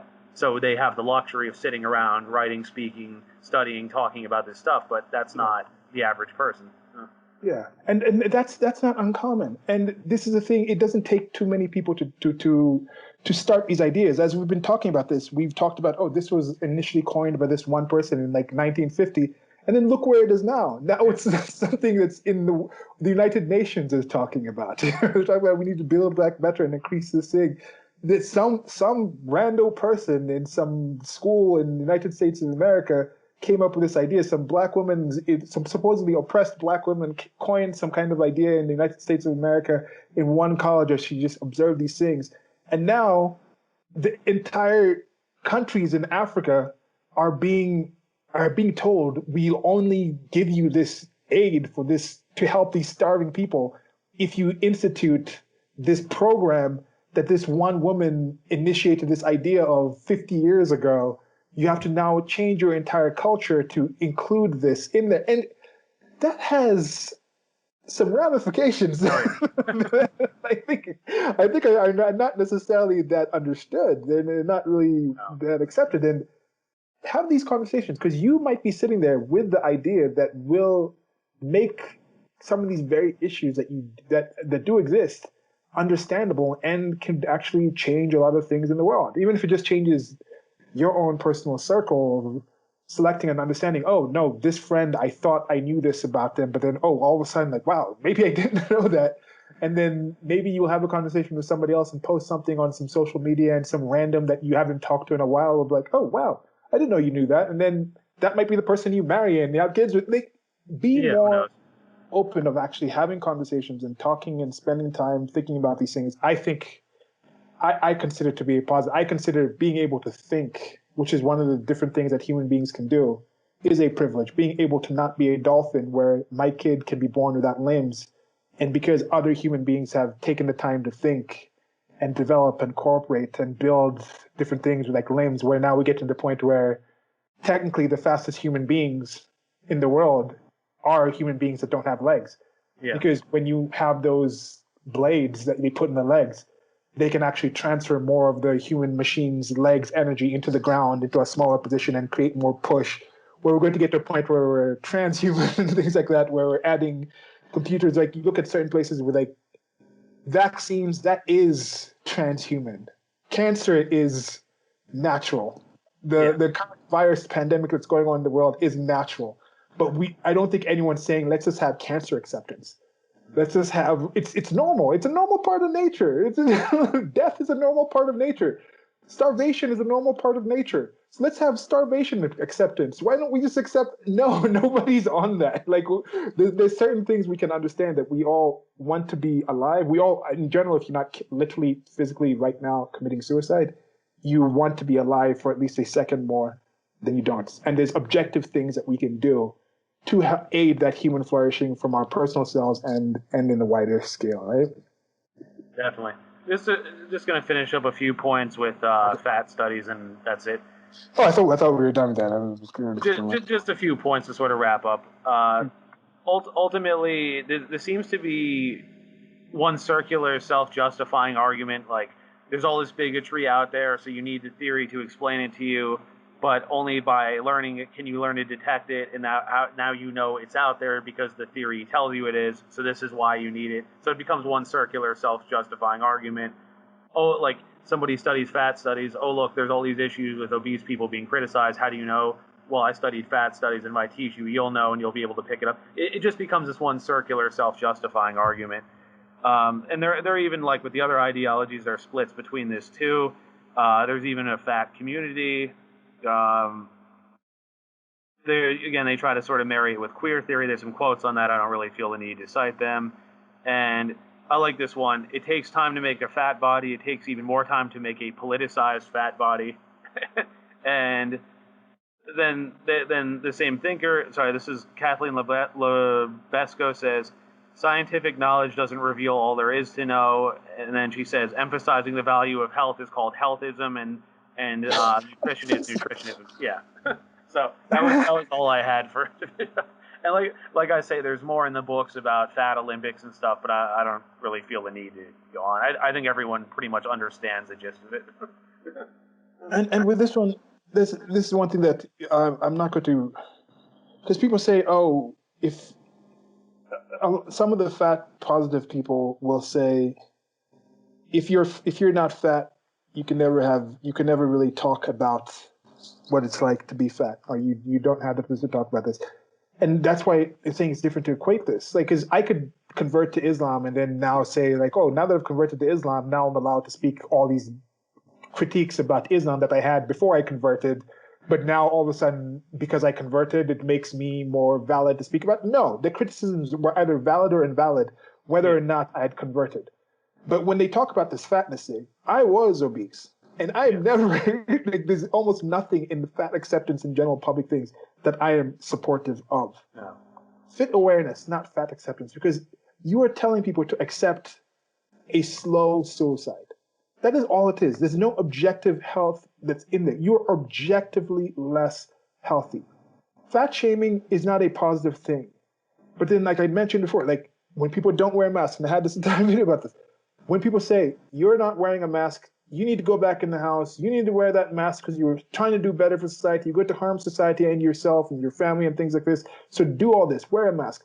Don't drink and drive, do all of these things because that can harm somebody. You're supposed to do this. And they talk about, oh, don't talk bad about the gay people. In general, even talking, people fat shame fat shamers.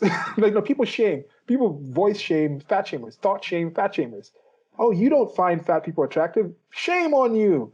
People understand shame is a tool, so it works in some kind of ways. But direct fat shaming doesn't necessarily work because From my experience of having been a fat person, being still being overweight, dealing with that, if you say only fat people can speak about that, then if you've been fat, but you've never actually had the experience of losing the weight and returning to a better, healthier, fitter state, then can you really speak against people who are saying get fitter? I've had both of those, and I'm telling you, literally just feeling gravity on yourself, literally lying down in bed and be like, I can't lie down on my back because my chest is actually suffocating me. That is not a more positive place to be in. I don't want anybody to have to accept that sort of life.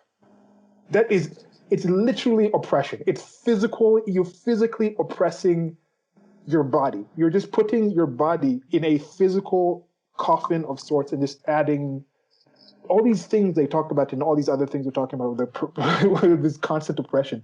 That is literally constant oppression. You're constantly limiting your ability to move your arms. You're constantly limiting the ability for your heart to pump blood around you. All these things, your mind and your thoughts are being slowed down by the effect of your body being encased in this. It's not a good place to be. And when people push that acceptance thing, it's so unfortunate because many times the things that lay behind, the mental issues that lay behind the person feeling they have the right to take up space is that sometimes their space was violated as a child. They weren't allowed to say, oh, I don't want this food, or they were abused in other ways, sexually abused and things like this, and then they're creating this shell, this protection that slowly hides themselves from society. It's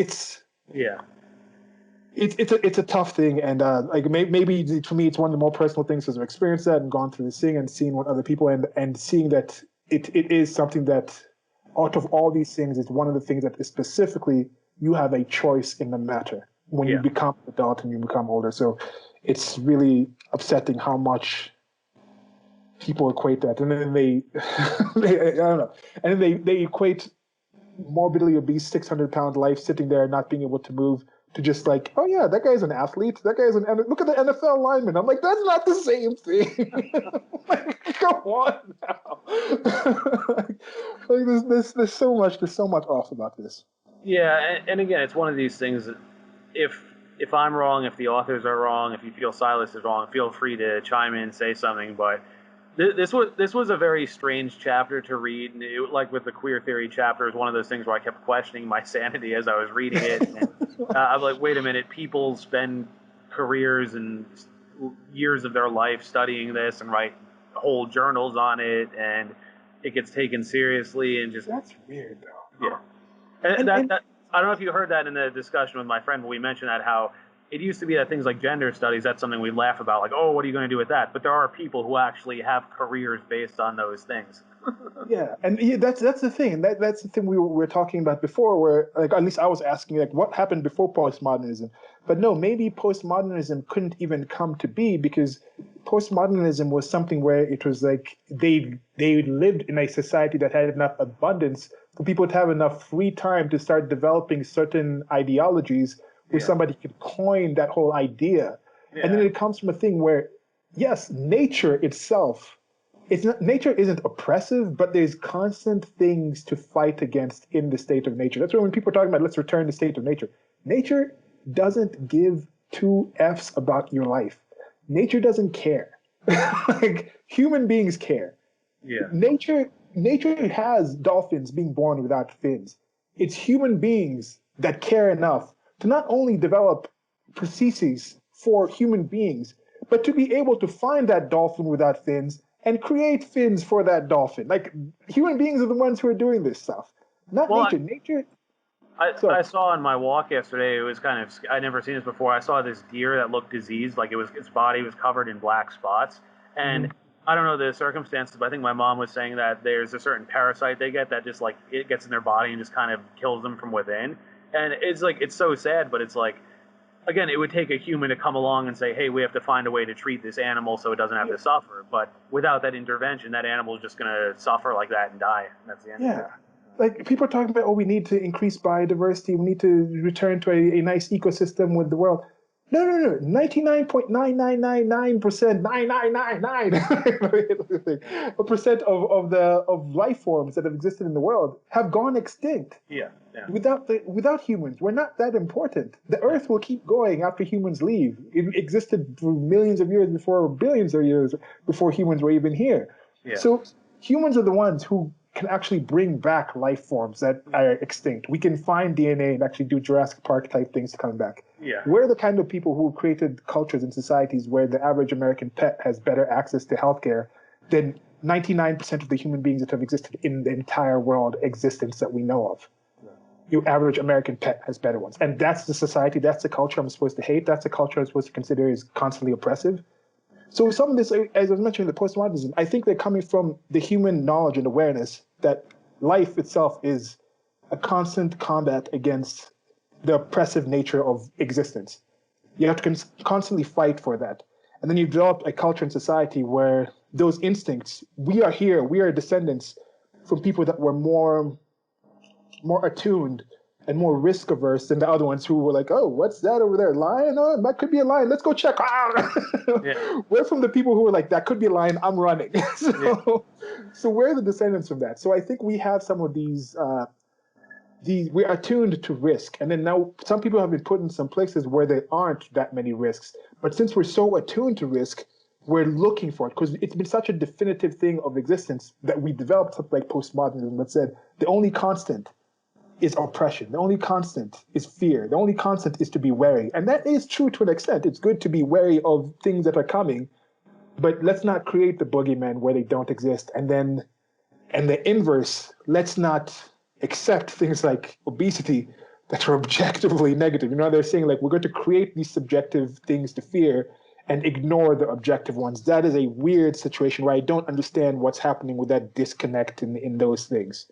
And again, it goes to the point I said in the gender stuff about how it's all self-referential, because then they'll criticize science, but then it's where did you get this from? Well, this scholar told me to think this. It's yeah. You're just going along with what somebody came up with on the fly that doesn't have sound methodology versus a process that actually is designed to pick out errors, to refine itself, and correct it accordingly.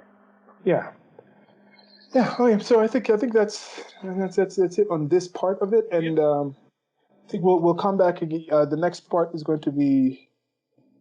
You said the next part was kind of winding down the last parts of the book that you thought were worth talking about, and then we'll maybe do a follow-up one with any comments that have been posted. Because by the time we get that last one out, I would have posted several parts of this series, and then maybe there'll be some comments coming up. We still don't have Black Skin is Amazing, hasn't come back on the 16 or 19 project one, but let's see if anybody actually starts commenting. Right at the time of recording this, have 3 parts. I'm going to post the postmodernism separate part, but the postmodernism part, the initial part, and then the postcolonialism studies part is up, and we'll have the other parts up. And so far, so good. I'm really enjoying this. Yeah, me too. So there's 3 chapters left. There's one is called Social Justice, Thought, and Scholarship and Thought. Basically, it's sort of focusing more on some new thinking in these different fields of thought that came about in the last maybe decade or so. I think about 2010 or so was when things started really getting ramped up. And then Social Justice in Action, that would be the second to last chapter. That we're going to talk about things like Decolonize Evergreen, James Damore, some of those issues. And then the last one is just, okay, where do we go from here? What are solutions? How do we fight against this? Okay, excellent. So again, thank you, Stephen. Thank you all for listening. Yeah, hope you all enjoyed it. Okay, yeah, so Stephen, just stay on a bit for just finishing up and talking about the next parts. Goodbye. Bye-bye.